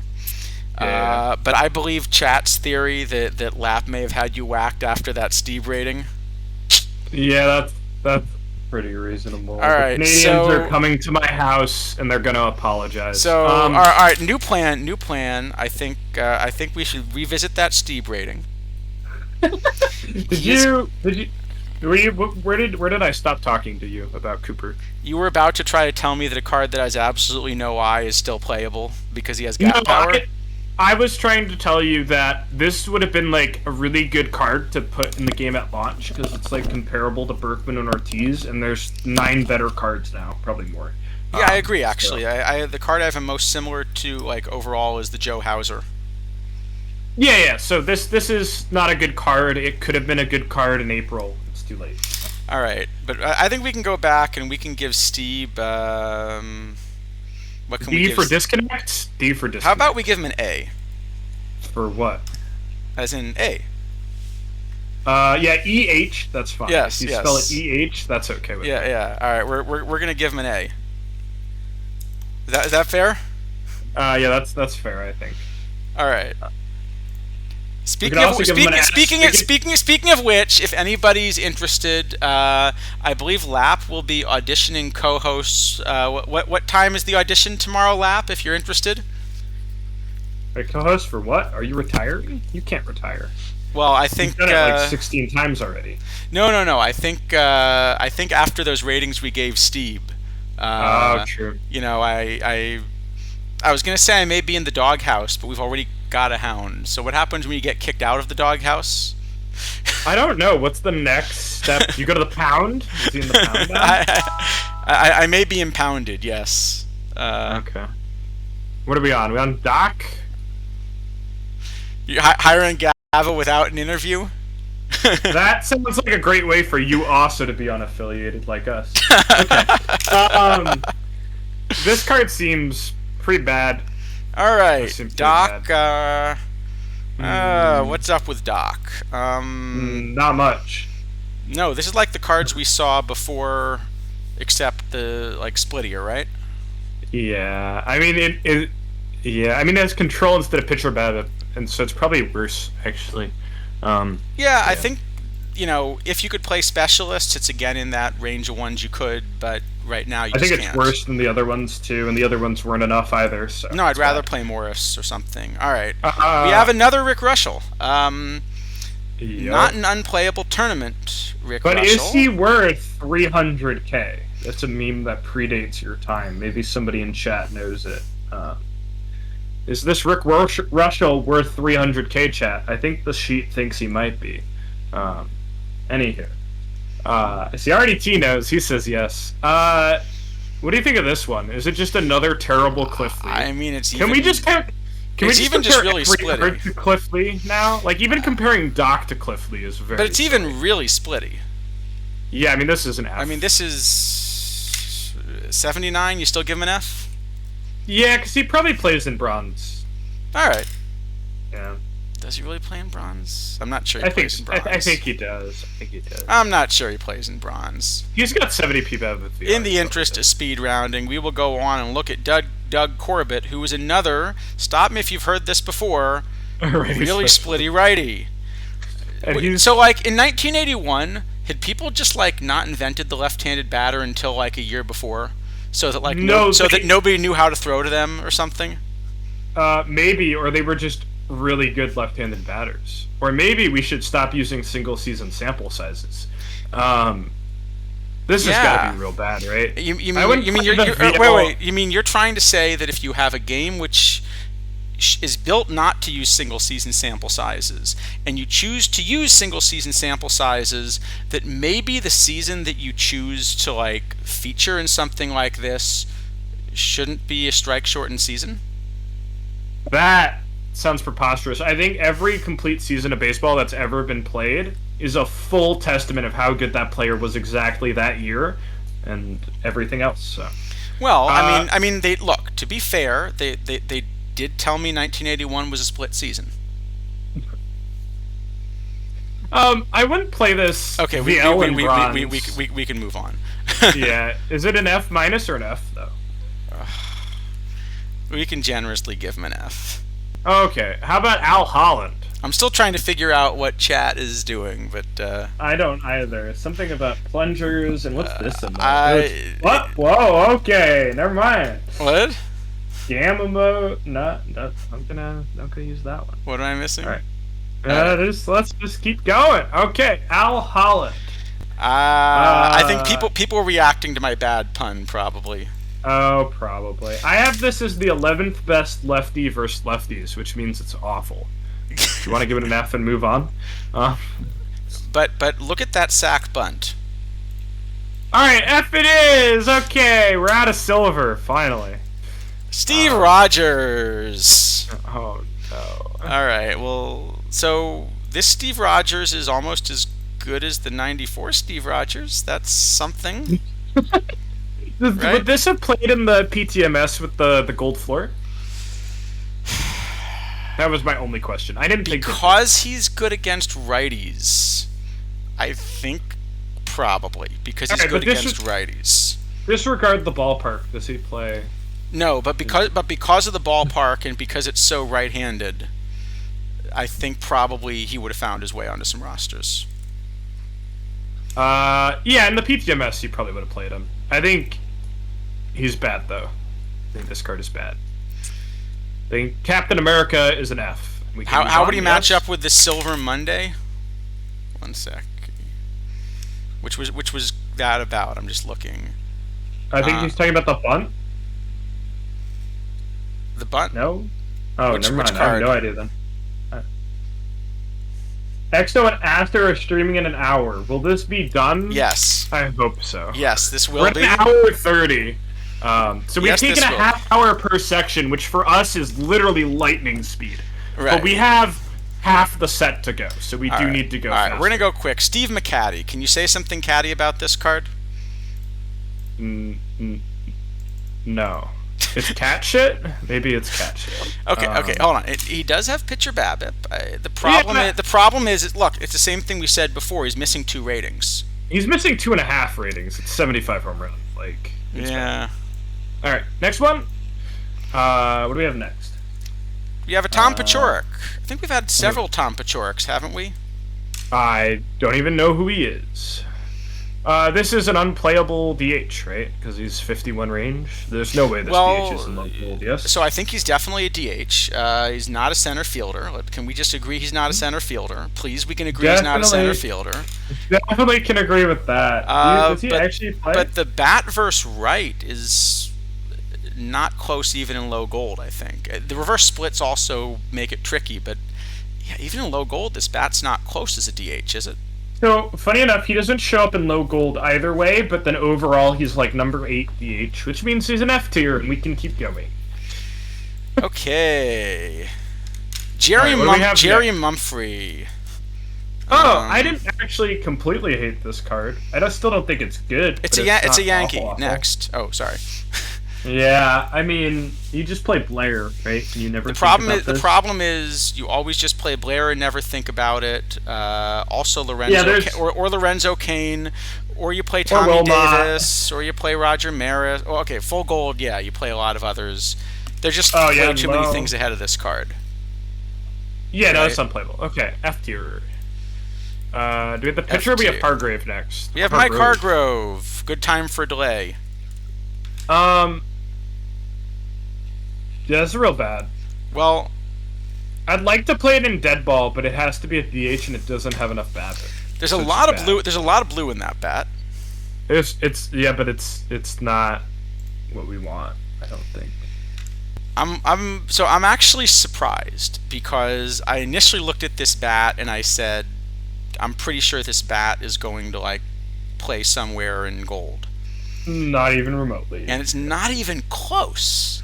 So, gold's first base DH might be the most overpowered position in Yeah, because VR, the gap between this profile of VR and because even in low gold, you look at this Votto, it's not even close. No. So, this card is awful and doesn't play in anything, but it would be great in silver. So, F. All right. So we'll give this one an F. Sorensen. All right, Larry Sorensen. We had a good Larry Sorensen last year, I think. There was a great Larry Sorensen in 21 or 20. This is not that card. This card, stop me if you've heard this before. It's a very splitty righty that's missing 2 ratings. We have a theme, I think. Have you heard that one before? Yeah, this is. I will say. Isn't Cool just better than this card? Yeah, probably. Yes, all right. What's next, Sambito? Okay, now hold on. This one I actually might have something to say about. This one's not bad. I had this one being good, actually, or okay at least. I mean, this one, he is splitty. Yeah, but he's really good VL. Yeah, he's really good VL, but also even VR, he's kind of missing 1.5 ratings instead of 2, and the PBABIP is so good that I have him. So it's not playable. It's fringy playable. I have him playable, but again, not a real pitching gold model. So I have him 5th among listed relievers. But probably 5th overall because the listed relievers are a little bit better than the converted starters. What? How is that not playable? Well, partly because by the time you're getting to 5th, you have to decide sort of how you want to deal with the splittiness. So, for example, I have this card just barely ahead of Tyler Clippard, which is actually Clippard's a pretty similar profile to this. Yes. That's true. Here, I can put up Clippard, but without the splits. But otherwise, but the shape from Clippard's very similar. So, would you rather play this card or Clippard? Yeah. I think I actually would rather play this card for a variety of very funny reasons. I think I'd rather play this card, but I think in a lot of builds. So I think maybe in a do or die, I'm more interested in playing this card because I can kind of run I can kind of run a specialist and hope I can make it work. To be honest, I don't even have this. This card is like 11 VR for lefties in gold. It can't be that bad, right? No, I don't think it's awful. So I think if it's that good, it's probably just fine enough. You could both weigh it, and you'll have some bad and some good. Like if you're running a ready rotation, this card is just good. I think this card probably should just be in the back end of your bullpen. Yep.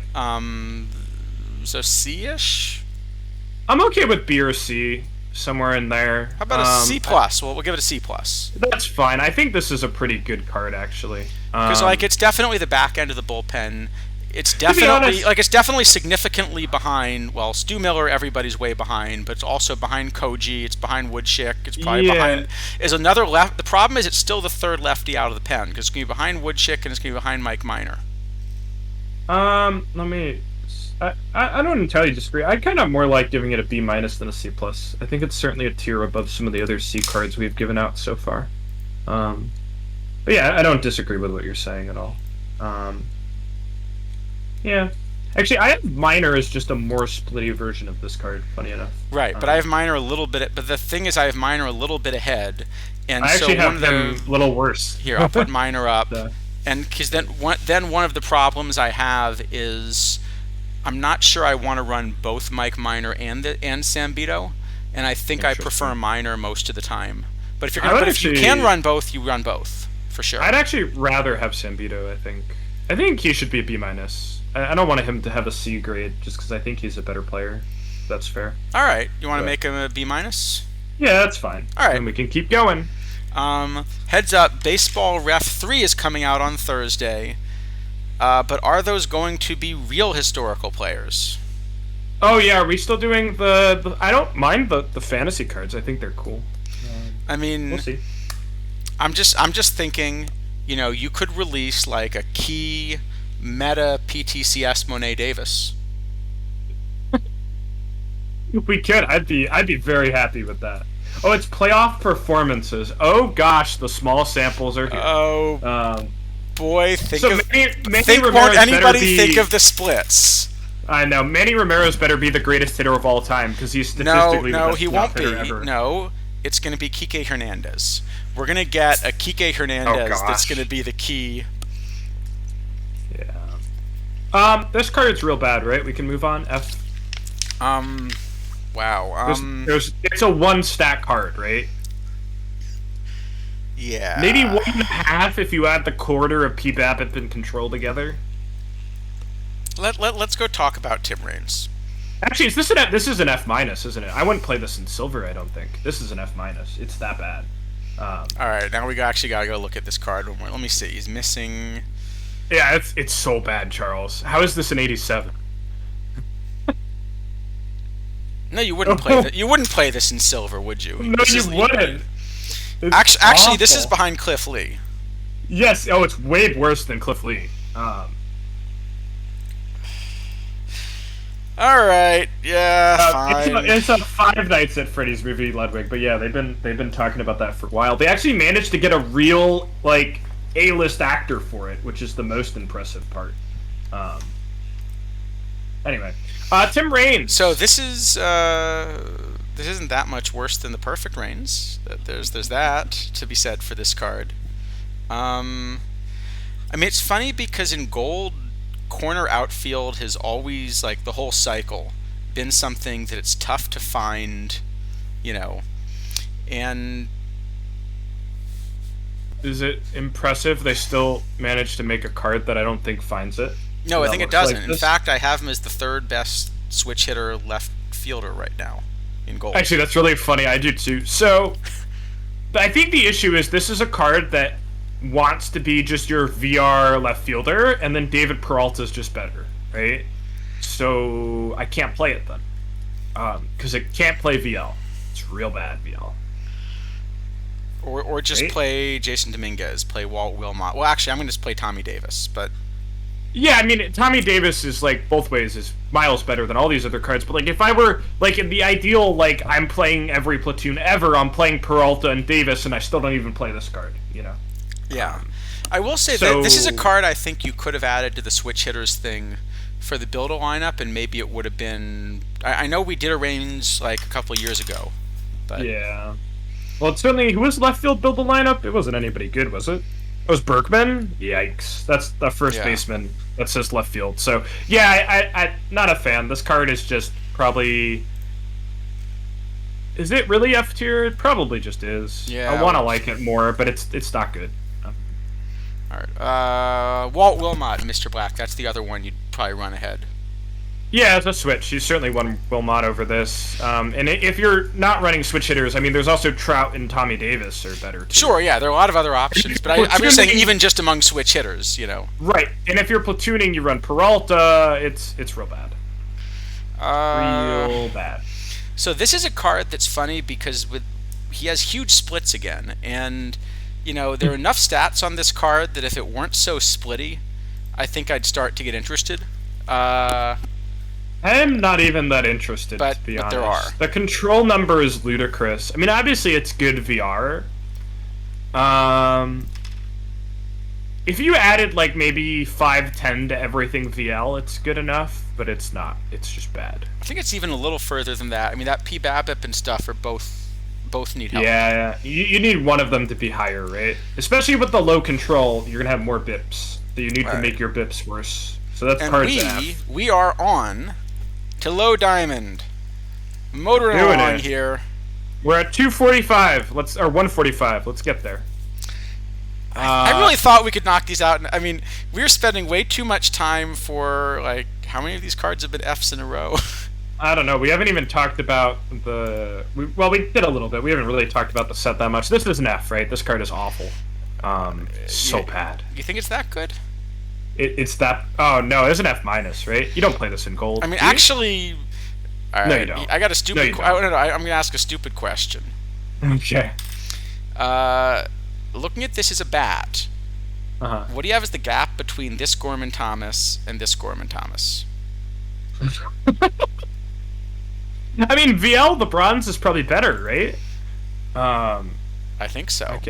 I can check real fast. The low diamond Gorman Thomas at least is also a right fielder, but there are a lot of really good right field options there. All right, let me start by Nolan or Gorman. I also get Nolan Gorman. Recalc. No, I have the diamond being slightly better VL as a bat, just slightly. I guess any I guess that's because you reason? like avoid Ks more than I do. Not really. I mean, this is a silver data. The avoid K is certainly helping. I mean, it's 0.002 points of WOBA better, and we're talking 29 points of overall. And about 6 months of release time. The major difference, the BABIP is just kind of the difference a little bit, looks like. Yeah. All right. I think we can give this one a minus pretty minus. safely. Yeah, Although that this card's one's going to be an off. expensive card because it's in this tight hitter's mission. Yep. So it's and not going to then be cheap. Who's next? Oh, I didn't. This I Bob didn't hate Nepper, this by one the way, either. I got this card for I think 8,000 earlier today. Yeah, No, not this is a one. Really, Is this the one I got? No, I got someone else for 8,000. I didn't get this one for 8,000. this is just a really good card, right? Like, it actually doesn't have 2 ratings. It has 3. Yeah, I think this card. I think this card's just playable in low diamond. Oh, I think it's one of the better low diamond pitchers, actually. I think this card is excellent. Yeah, I think you probably want to start him. He certainly has enough stamina.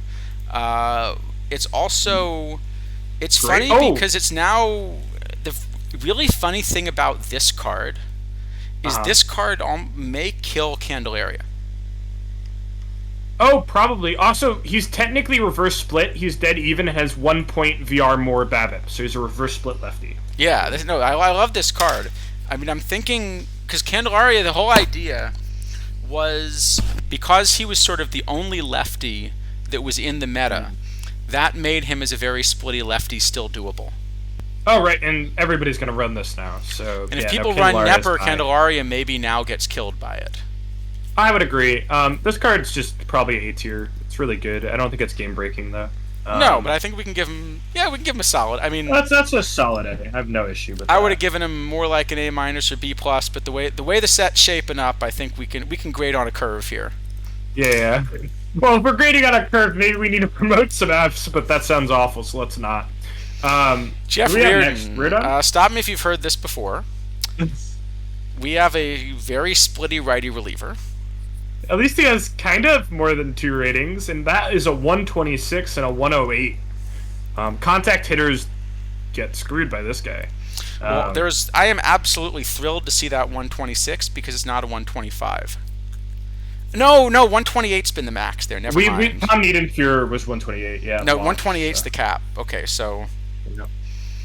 Wait, do you think it's possible Niedenfuhr is more than 128 then? I wonder if we're running into that same problem. Don't tell me that. I don't think so. I think Niedenfuhr is literally like the lowest single season BABIP that like would have been a qualifying player. Maybe we'll start using non-qualifying players. Anyway. Yeah, but the way they're kind of just bumping pitcher BABIP across the board to try to keep up. Because they have no other option because they pigeonhole themselves, but that's okay. Where do you have this card? I'm very curious. It's probably just bad, right? It's at least just bad, yeah. I don't think it's like he's good versus right. I mean, he's good versus righties. That's a true statement. I would have this number 3 Diamond VR behind Presley and Quisenberry. Yeah. However, lefties exist. Right, and he's number 168 as a right-handed pitcher VL.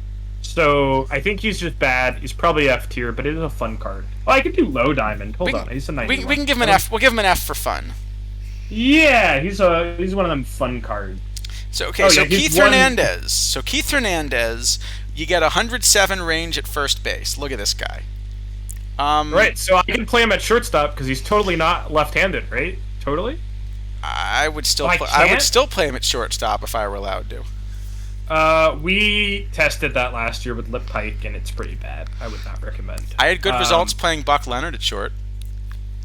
Yeah, you did, didn't you?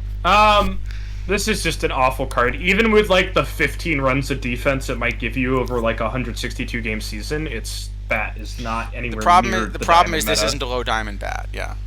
Yeah, I mean, this is like, it's not even a gold bat, because we just gave, we gave Hargrove, like, an F tier, and this bat's worse, right? So, this is like a silver bat, and it's a great glove, but silver bat is not 15 runs difference in diamond, right? So. Yeah. Are we streaming all month? We're being asked. No, we're only when, I mean, they put out a bunch of new cards, so we figured we would do our speed stream, because we're... Right, so speed stream for us is hopefully just over 2 hours. Let's try and get this done before Astro X-Star. Maybe we'll raid into them. Maybe that makes sense. Sure. Who do we have next? We have Barker. Okay. Hey, we're up to the full, you know. Sorry, one more low diamond. This is unplayable, yeah? Yeah, it's just missing. It's missing 2 ratings again. So I have him close. Like, I have him 15th. So I think if he had a little more one or the other of those ratings, he'd be playable. Maybe if he's like 85 control both ways, he's good. But he's not, so he sucks. All right. Really just an F. Okay, who's next? Dave Smith. Now, there was a really good Dave Smith before. Yeah, and? This is not that Dave Smith. Hey, look, it's a splitty... Can I say the thing? It's a splitty right-handed pitcher with 2 ratings. That's crazy. I've never seen one in my entire life. We haven't had one of those before. No. I mean, I have him better than some of the other ones, but he still sucks. There's just not enough there. Yeah, I mean, it's kind of... I mean, there's a lot of VR there, but I still don't think it's good enough. No, well, part of what we're seeing maybe is just that, like, the 1981 shape isn't so good for the current game engine. Can he start? He's 4 pitches, 30 stamina. Just funny enough. He's not going to lose a lot of stuff starting because he doesn't have a lot of stuff to lose. Well, if he's projected starter, he may not lose any because he's 34.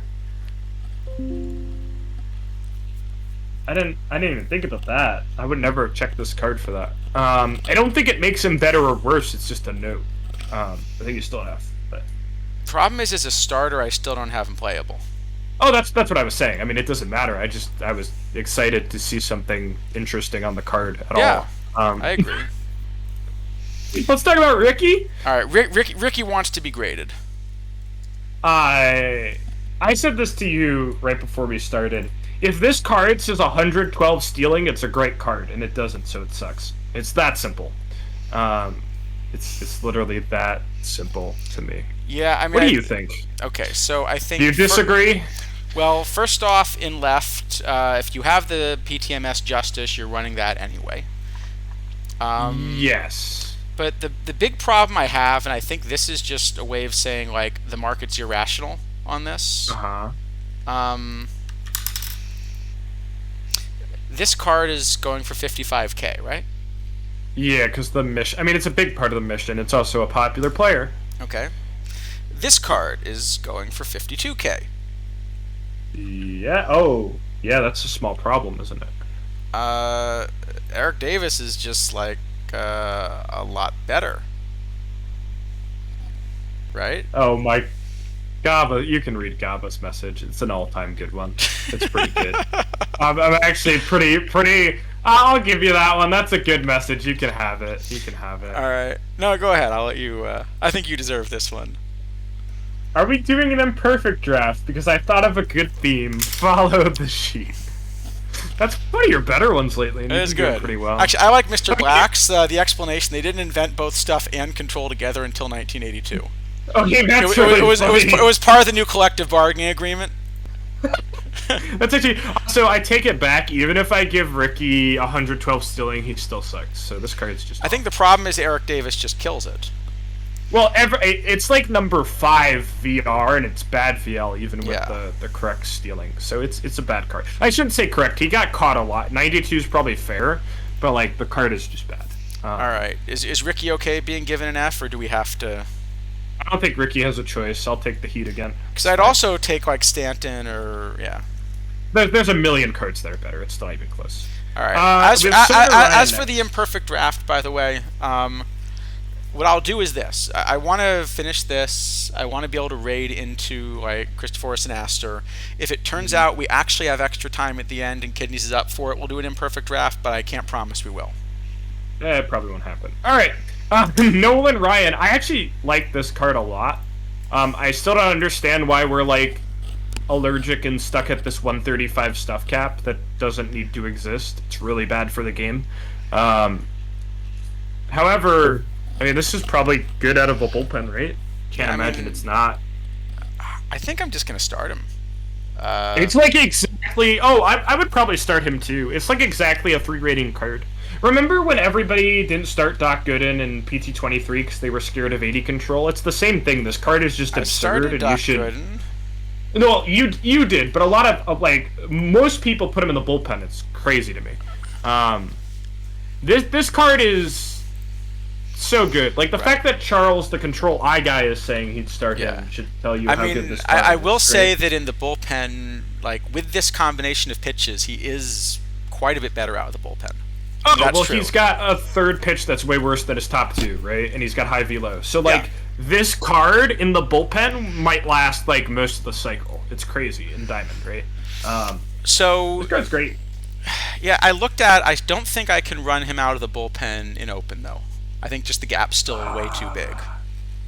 I think I had. Yeah, I don't think you can. Like I think 46 control just isn't going to get it done even out of the bullpen in Open. Yeah, I would agree with that. But I'm also but I think I'm going to start him in Diamond for sure. So I've got him right now 4th, but there are a couple, really difficult cards to get ahead of him. Yeah, I mean this is certainly at least in my eyes this looks S tier. If it's like more of an A+, that's fine. This card's real good. I don't think it's S tier because it's not even like the best Diamond starter now at the moment. But it is. Who do you have as the best? Still Gaylord Perry. Oh, that's my sheet's giving me some funny numbers. Yeah, still. Yeah, so I mean, I Perry. have this better, but it's a small margin, and again, I'm not running real stuff. So yeah, that's. And probably I think fair. I'd also rather run I'd rather run a card like Linscomb, I think, where, the pitcher BABIP's not that much worse. You're getting 25 points of control. Mm. So I think that comes out a little bit ahead as well.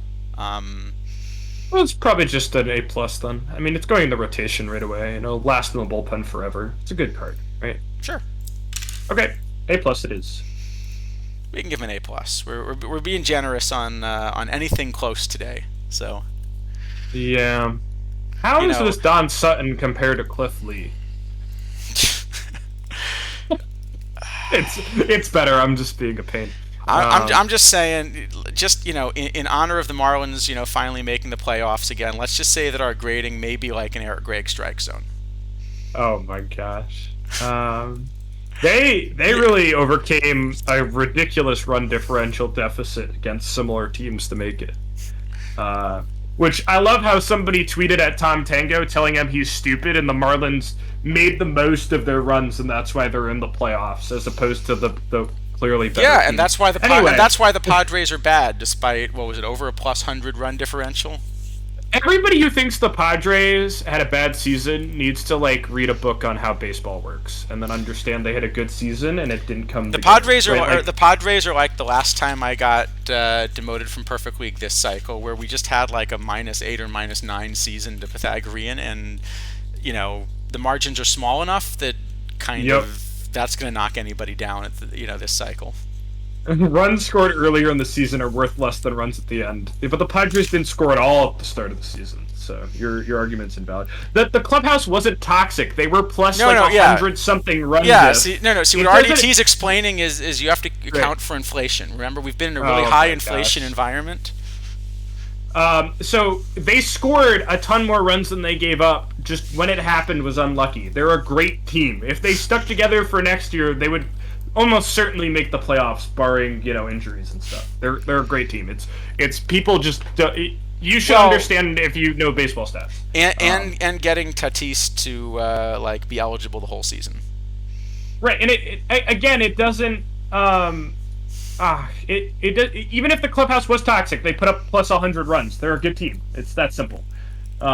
Anyway, we should not get distracted. And what does Don Sutton get? He doesn't look that good to me, to be honest. But I'm curious what you think. It's not as good as Nolan for sure. I mean, it's missing two things instead of one, right? So I have him 10th to 15th, somewhere in there, but that's just not enough. I have him below Nepper. I don't know. Okay, I don't have him that far down, but I do have him below Frank Killen. Oh yeah, then this is an F, right? It's just bad. Yep. Yeah. He's good for theme teams, but. So we got two left. We got Let's Goose. do Gossage. We got Goose. It's a splitty. I was gonna say, did they really not invent matchups until 1982? This card's good. It's not great. I mean, it's kind of like Lee Smith, Doc Gooden, Ray Brownish level for me in League. Meh. I would not never go out of my way to get this card. If I wanted to do the mission, that's fine. It'll play for a little bit. It's not a long-term solution. Okay, so annoyingly, they gave it 24 stamina and ruined its ability to start, because that would have been funny. It wouldn't have been good, but it would have been funny. That's all. All right, so yeah, in open, where do I have him? In open, I have him 9th out of relievers, but also the converted starters tend to be better than a lot of the relievers, so... You wouldn't even play him. I wouldn't even play him on a good So I open just team wouldn't either. even play him. I don't think I play him on my league team, and I actually don't have Koji, Fingers, Miller, Wagner yet. I just Okay, so my question is, if you're doing this mission, I don't know if he's probably cheaper than the other options actually to make the mission, but if you're going to do the mission, let's say he's 20k, 30k more to grab him and do the mission, would you do it? I would think the answer is probably yes. Okay, so if you were to ask me what is the correct value for this card? I guess that's the question, sure. I would say a card that probably has similar power level is the Mike Adams that people have been running a lot of the cycle. Oh, interesting. I have him a decent amount better, but sure. I can see And it. what is Adams currently going for? Like 30K is one of the most underpriced cards in the game, in my opinion. I don't know why Adams. Okay, Adams should not be that underpriced. Adams should be going for a little bit more, I think. I mean, I think a good comparison is Hoffman, who's But Hoffman's probably, better. and Hoffman is probably cheaper Hoffman actually. is 70K, but Hoffman I have a couple tenths of a run better probably. I agree. It's just kind of what do you Yeah, so I would think you bother? probably the right price for this maybe is somewhere between the 70K for Hoffman and the 40K for Adams. So if you're getting him for 50K, yeah, probably that's a decent deal. For just mission And value, it's probably good. Yeah. it's okay for mission. Well, I don't know about mission value because I think I mentioned I got some of these diamonds for like 8K because just nobody's interested in them. That's true. Um, but yeah, I think there's probably some value. I would also say, I think as we're seeing, this set's in a bit of trouble as far as play value. And if I had to guess, my guess is that there will be a second mission that these cards are in around the time they get reintroduced, like something to give them value. I would assume so. So yeah, it's probably worth spending a little more for. Maybe 85K is still too much, but who knows? Probably not, because like if you say it's a 50K card, then it's 30K to get it in the mission, and that seems actually real reasonable, right? Yeah. Okay. Yeah, I think He's there's a use case for it. I think if if there were a way to run specialists. maybe. He's probably D tier. I don't think he's quite F tier. Like a lot of teams will play him who don't have Sure, everything. that's fine. Okay. And then we got to talk Uh, Fernando. I Another card they didn't quite do justice to, I think. well, isn't I think this is one of the better Valenzuelas we've ever had. There was a pretty good one last year. I mean, yeah, but isn't this just the one last year? But it also has 110 PBAB, so it's better. Yeah, but there's been more power creep by this point than even The that end of the point game last cycle. year. There actually, Yeah. no, there actually has been. I mean, No, you were comparing the Hannes, which again, I'll tell everybody, 3 million points. That Hannes is yours. Just let me know. Yep. I would say to me, just this is pretty easily a B tier. If I spend 200K for this, it's in the pile of decent lefties. It's probably fine. I don't think it's actually close to that. I do. So, okay, it definitely helps that it's a lefty. So if it weren't a lefty, I think it's completely unplayable. Right, but we're scrambling to get playable Like, lefties, and this is I would have this slightly better. this is not than... a top 15 to 20 starter, I think, in Open. However, almost all of your top 15 to 20 starters are righties, so okay, we can look at just the lefties. If you look at just the lefties, I've got this in a block of lefties that are just almost identically powered for me, even though they have different shapes, but basically the same as like Tudor, CC Sabathia, Noodles, Carlton. So, I'd be curious if you flip to a league model instead of an open one, if it gets better, because I think it would get a lot better. Be my guess. No, I think it's going to get worse because in league the PBABIP kind of gets compressed a bit, and No. the PBABIP is part of the.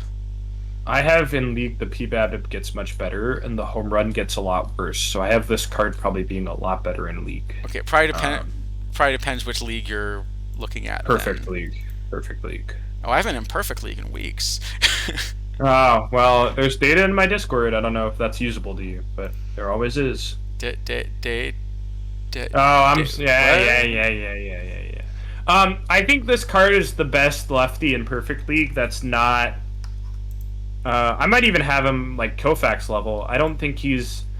I think he's like the only ones that are better are what Spawn and Koufax, and I guess I have Tudor a little bit better. And I actually just have him better than Koufax and perfect, and I don't think that's unreasonable. It's close. So I think, but I think as far as kind of what you should pay for this card, I think it's similar to Tudor, CC, and Noodles. those cards, maybe in Carlton, and those cards are going for, let's see, Tudor's 150K, CC's 170, Noodles is only 75K, Carlton's 150. So I think the right price for this is probably in the 150K range. You know, that's about what I would spend if you wanted this on your roster. But if he were on my roster, you know, I I'm don't think he fits. pretty convinced this is a step above all those cards, and 175 is pretty reasonable. I also think it just lasts longer, almost because of the shape, and lets it be a way better pen card. But I have a big problem with this card because this card is very close to being one that I really want. Yep, go for it. He has this 115 screwball. Mm-hmm. And generally, if you throw a screwball, that's going to give you reverse splits. And suddenly, this should become essentially the best opener that you actually would use as an opener. Because if you have like a Spawn or a Koufax, you're not using him as an opener. Well, he's also just a way better starter, too, actually. Like, yeah. He just gets even better than what I think he is. Yeah, I think so. And I don't understand why he doesn't have reverse splits when the screwball is the big pitch. Is this actually a 1981 thing, or did Fernando never have splits? So in 81, he barely played against any lefties. Oh, well, I mean, small sample sizes are completely meaningful, right? Oh, is this what I'm looking for? Yeah, it should be. Small sample sizes are meaningful, aren't they? Yeah, and his VL home run rate was better because he only allowed one home run. And his walk rate, I don't know, I wish there was some better stats on this page. It's kind of hard to judge. It looks a little better, the strikeout rate. I mean, it seems like roughly this is what the player looked like. And so they're just not doing the screwball adjustment they always did before, so... Okay, yeah, I'm looking, let's see, so like 1982, for example. No, that's what I expected. So look at 1982, so you're now getting like a full season. Let's take a look. 1982, righties hit 232, 284, 313 against him. Lefties hit 252, 320, 381. Right, and all his peripherals were like he was just completely reverse split. Other than everywhere he was better. So so like if you kind of give him those reverse splits, this goes from like a vaguely playable card to a really good card. Yeah, I mean this is just the sample size issue, right? Like Fernando Valenzuela looks like this, and not like 1981, and they're just ruining it. I still think this is a B tier card. I know you probably want to give it a worse rating because you wish it was a better card, but I really don't think this is a card you need to go out and get. I think it's the best lefty starter that you're able to get, and I think for that reason alone it'd be very silly to rank him lower. But I think that just says you don't want to run a lot of lefty starters.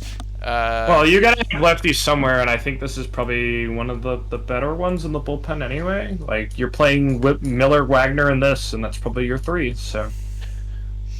I think I'd rather play, like, CC. Not in the bullpen. No. Maybe Tudor. Actually. No, not Tudor in the... Are you serious? There's no way. Stuff is way better in the bullpen, and this card will play up more. There's no... I guess, yeah. Although this is dropping... I mean, it has one good pitch instead of two, so it's not going to get the boost you'd like. I don't know if Tudor has two good pitches. They're okay pitches. I think he'll still be way higher. Tudor's going to get more of a boost here. Yeah, but Fernando still has the better shape for it, too. I would much rather have Fernando than any of these other cards.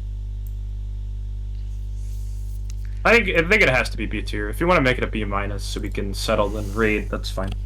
You're not going to give me a C on him, are you? I'm really not going to let you do that because I don't think it would be the right thing to do. C plus? No. It's got to say. All right. How about they're not even live yet. Where are they? All right. How about this? How about we make a poll? Make a poll? No, I can't trust chat. Chat's going to disagree with me. There's trolls in the chat room.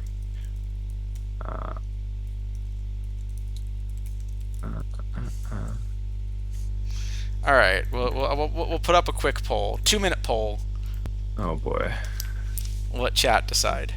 You didn't even let me rig the poll with like my channel points or something. How could you? Well, I'll let you vote. How's that? Okay. Oh my God.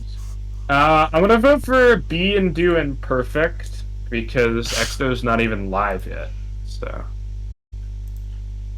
how about chat?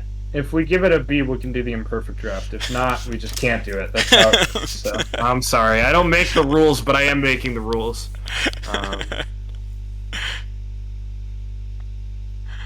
All right, I think Chad is telling us they want to give this card a B. All right. Well, we'll do it. B for Fernando, F for Ryan. Oh boy. No. It's an F for Fernando and an R for Ryan. Think about Ah, very, very smart. My brain is expanding as we speak. it. All right. Do we have time to do a quick imperfect draft? Well, I don't know where Exto is. I'm trying to message him, um, to see where he's gone. Um, yeah, let's fire it up. Go for it. We'll see. We'll see. Oh, I think I forgot to draft something that needed drafting. So whoever drafted is drawing me in the first round. Congratulations. I'm still laughing about that awful draft I sent against Dr. Dynastic and Sporer came in second place. That team was so bad. It deserved to be first rounded. All right, let me just make sure I don't have a slot that I should fill, and then I will. Because it seems like every time I stream, I get knocked out of things early. Every time I don't stream, on the other hand, I get knocked out of things early. There's a pattern here, you know. Oh, they're not supposed to go live till 7:30. I thought it was 7. Okay, well then we have just enough time to do an imperfect draft. That sounds good. Perfect. Right? Yeah. Unless anything you want to rant about with. We can do it during the draft. All right. That'll be our timer. So, what imperfect draft do we want to do? Suggestions for an imperfect draft.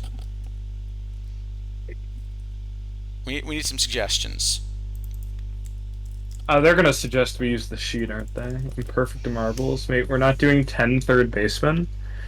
I like the 10 third baseman must draft. What do you mean by 10? Don't we have to pick? Oh, because you can only pick 10. I see. Well, no. I managed to draft 8 third basemen in my TWIP draft. Ooh, fancy. So I like that. Must draft 8 or more third basemen.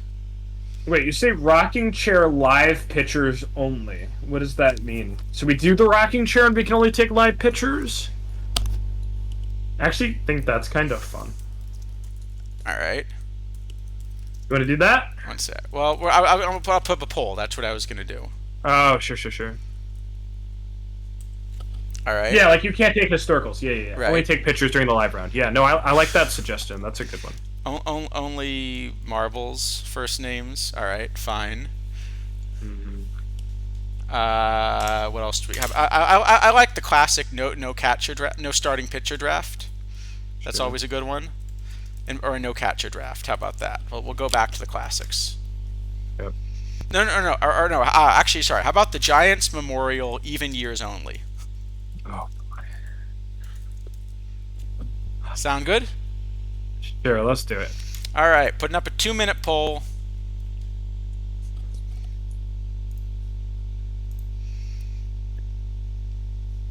And then we are going to join draft 566 because it has 0 out of 16. Or do we want to do... No. Let's do the double elimination because it's quicker. Okay. Let's do the double elimination. So we're going to join the double elimination ID 3. Actually, unless people pick the rocking chair. Sorry, let's wait to make sure no one picks the... Because if they pick the rocking chair, then we'll join the rocking chair instead. Right? Sure. Whatever. Let's get it happening. We're gonna get moving. We got 10 minutes.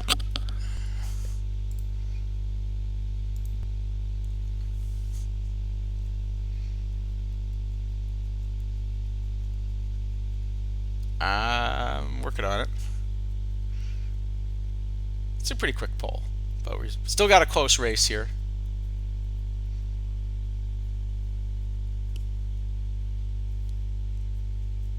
Anyone else plan on voting? We got less than a minute. I have to vote. I want the rocking chair live picture. Okay. Even years only does sound fun, though. Actually. Yeah, I don't hate that either. It's not a bad one. The annoying part is, do we have to look up all the peaks or? Yeah. Yeah, that's the annoying part. All right.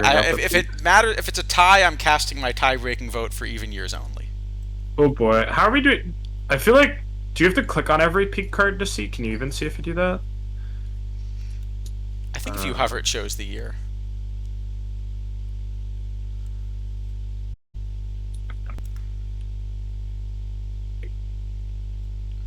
All right, looks like it is not going to be a tie. We are doing Rocking Chair ID 3. There are a couple teams already in it who I think are going to be very happy to see us in their draft.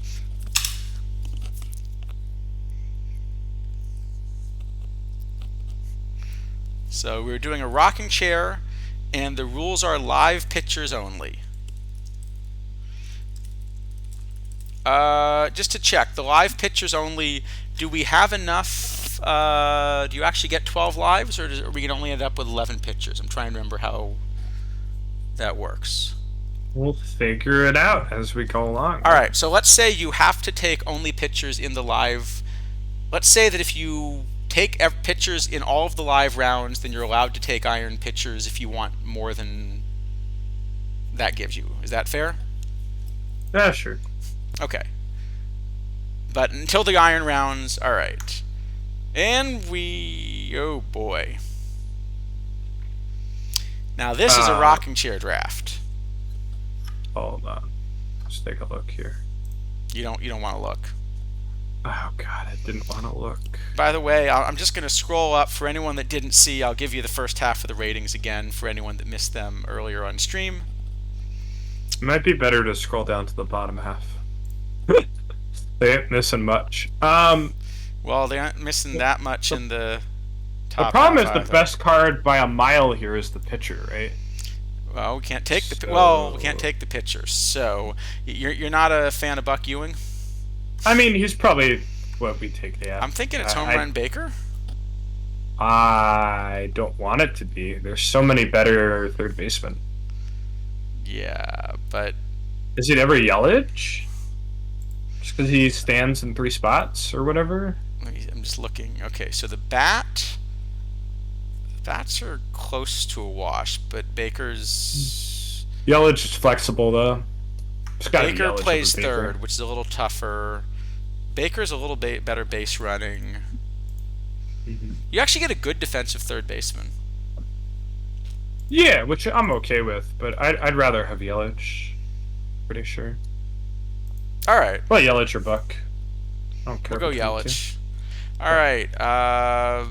What happens if we get... We did, but what happens if you get no pitcher offered in the live round? And you're just stuck, well, we just take it. We just take a hitter, right? All right.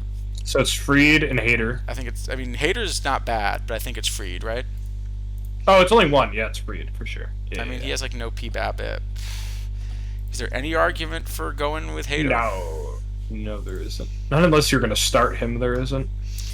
Well, since we can't take Jimmy Key, I think it's Amos Otis. Yeah, Otis is good. We can take Otis here. That's fine. Yep. Gotta be Otis. Okay. Well, we need pitchers again. So Iglesias is actually good. He's okay. Iglesias is actually at least okay. Yeah, but then we probably have to take Snell or Scherzer, right? Yeah, so Scherzer, let's see, horn invention. Oh, that's not horrible. It's like a bronze card. What about Snell? Oh, that's worse. We'd take Scherzer. Is there any argument for taking both? Oh, totally, because we're going to have to take more other live starters. Should we take both? All right, we'll take both. Yeah. We'll take both. Yeah.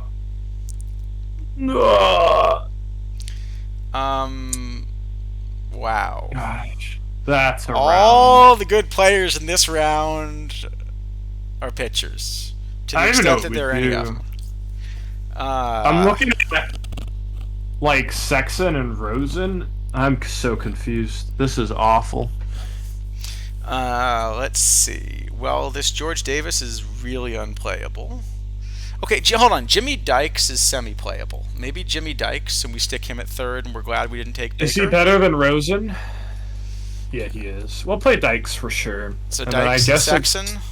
I think it's Dykes Sexton. Sexton's the premium first base glove, dude. He's 6 foot whatever. He's very tall. I'm just looking at Dykes versus Rosen. I mean, Rosen's got power, but I think it's still Dykes, right? It's still Dykes, I think. I think we're fine with that. All right. Well, Nestor Cortez is good. That's a good live. Yes, that's an excellent get. And then Kenley's not a bad shape, right? Well, we could take one more starter. Is Heaney any good? Kenley's a very good shape, but we're also gonna get another silver round. That's true, but it's just worth looking, right? This is not a good shape, is it? It's not that much worse than the Scherzer we took, to be honest. I think it's Kenley. Yeah. It's probably Kenley. Kenley's really good. All right.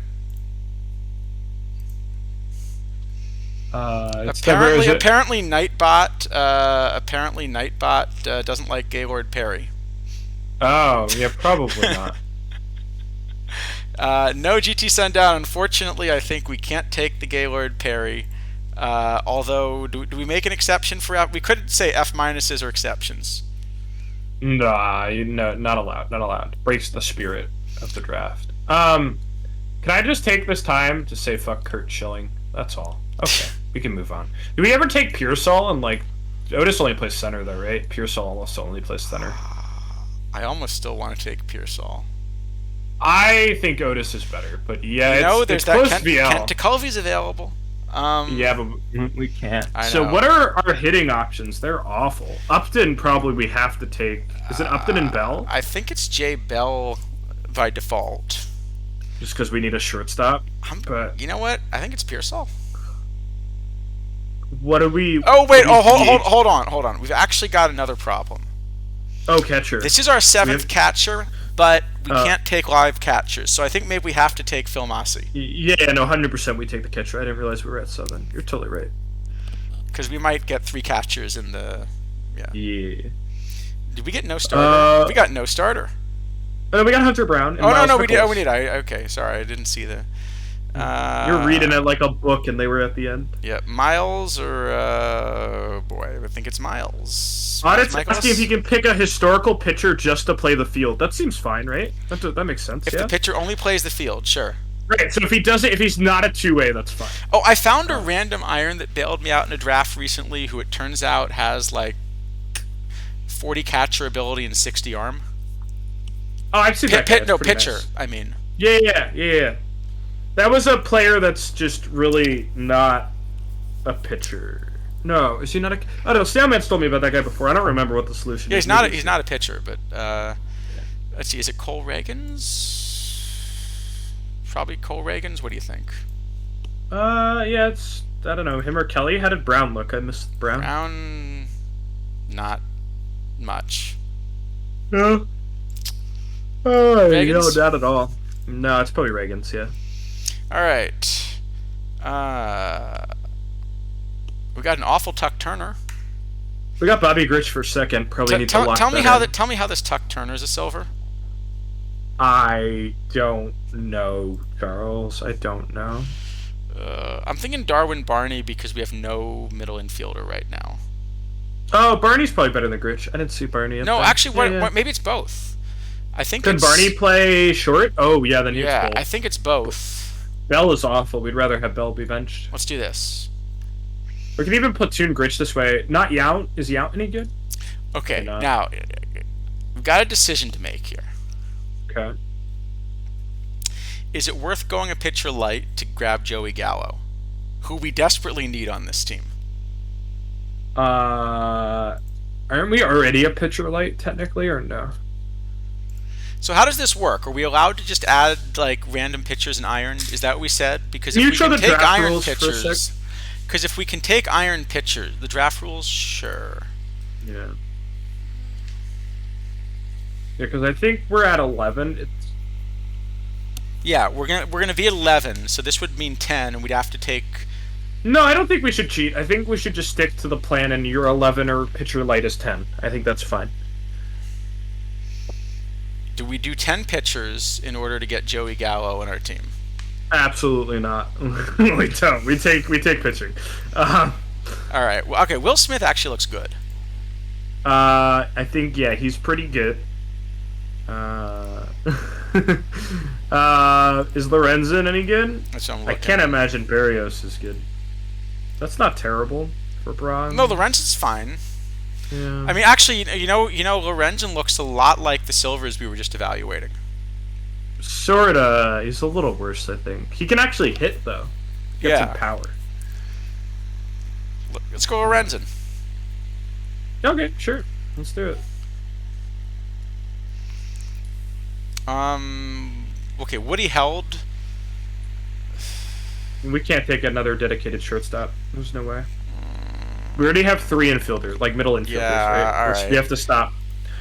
If Dave Robertson had an eye, We don't have a choice. We need a right fielder. How many have we seen? I guess Yelich could play right, and we could get a left, but this bat is just 14-eye. I know it's bad. It's really bad card. It shouldn't even be a bronze. But what are our options? Not much. I think we take. Jacoby. I think we want Jacoby and Robertson just as insurance here. Do we have to take Robertson? Yeah, we've seen 9 right fielders and 7 left. So there's a world where we get screwed. I mean, we're playing him or an iron, so is what it is. Oh, I'd rather play the iron. He has no eye. Hold on. Iron has an eye in it. Iron begins with eye. Well, there's nobody else here that's useful though. We just have to take. Okay, we could take Woody Held. Okay, we take Woody Held. We platoon Held and Bell. Wait, hold on. Hold on. Bell just sits the bench then. Okay, hold on. Okay. We take also, Woody who's Held. DHing? Jay Bell. Okay. We take Woody Held. Look, remember, we get 15 position players, not 14. That's true. But I still don't think we want that many shortstops. I think we just take the outfield. Also, we have 2 outfielders on the whole team. You have to take another one. You're crazy if you don't. It's the new shift. You play 5 infielders and. No, you gotta fucking take the outfielders, which is you hate it. You gotta do it. You don't have a choice. Fine. I know it's sad. He's awful. Speaking of awful, Brazier actually has a pretty good shape. Oh, does he really? Yeah. Oh, he's sweet. He had a good year, didn't he? Yeah. Okay, and Waka. All right. Actually, we did okay here. Yeah. If I remember, Waka's pretty good. Yeah, we're good. All right. Last round. Josh saw we didn't have outfield depth. Josh understands. Oh, it's so much pitching. Oh no. Well, Monty Irvin for sure, because he has a glove, right? Or does he have a? He only plays left, but we're still playing. We need to take him anyway. He's the only outfielder here, Charles. He's the only one. Well, it's a good thing we took Robertson. No. Todd Benzinger technically plays left and right. Well, we have to pick him. He's a switch hitter and he has 34 range. All right, let's take Todd. Todd Benzinger is a better right fielder than Greg Luzinski.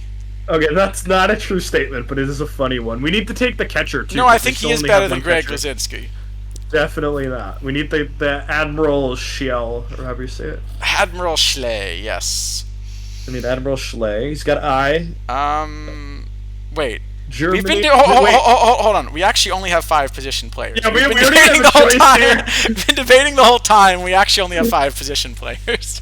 and two more shortstops, just what we wanted. All right, let's do it. This is it. All right, this is gonna. I enjoyed this thoroughly. This was one of the worst drafts I've ever seen in my life. It may be the worst. This is actually. Great. All right. So Nestor's probably our 3rd starter, right? Yeah, Nestor's really good. And I don't think Scherzer's 2. I think Snell is... Oh, no, Scherzer's 2 over Snell. What does Mikolas look like? Maybe Cortez. Maybe Nestor's number 2 actually. I think he actually probably is. And it's probably like this. Yeah, Mikolas is like not awful. I think he's better than Snell. Ooh, splits. Splits bad. Player right. good, splits bad. Snell's pretty bad though. All right, we'll do this, and then the lineup. I mean, there's not too much hope. Oh my god. I'm thinking we run Barney. Oh, we definitely Barney play at Gritch. short. I think it's Barney at short, Gritch at second. VL it might be the other way because Gritch is really splitty, right? No, Gritch has just the gap power split. Oh, he was actually like better VL. Why did I think he was splitty? I don't know. Anyway, well, we just do this both ways though. It's fine. Yeah. I was DHing Jacoby. I think that makes the most sense. Good thing we took Yelich. Yeah, you're not wrong about that. You're not wrong. What is this 3 outfielder thing? New meta. Yeah, all right. I mean, technically we have like 4 1/4 of an outfield, so. All right. Well, I think we made it.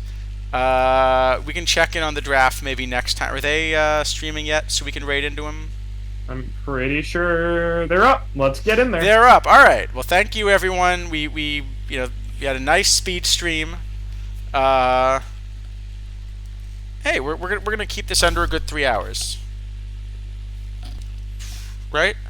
Yes, we this was the fastest stream we've ever done. It was pretty good because we covered a lot of cards too. So covered a lot of cards. We're actually improving. Yeah. And y'all should certainly go watch the next stream because 2 of the best players in the game are gonna do some more teaching people how to play caps, which caps are great. And if you're scared by them, I'd encourage you to watch the stream. You'll learn a lot, have a lot of fun. So go enjoy that. Go from 2 of the worst to 2 of the best. Let's do it. That's we are certainly some of the worst retired people who don't play the game and are banned. Yes. We're banned? Wait, we'll get to that later. All right. Thanks, everyone. See y'all next time. Bye.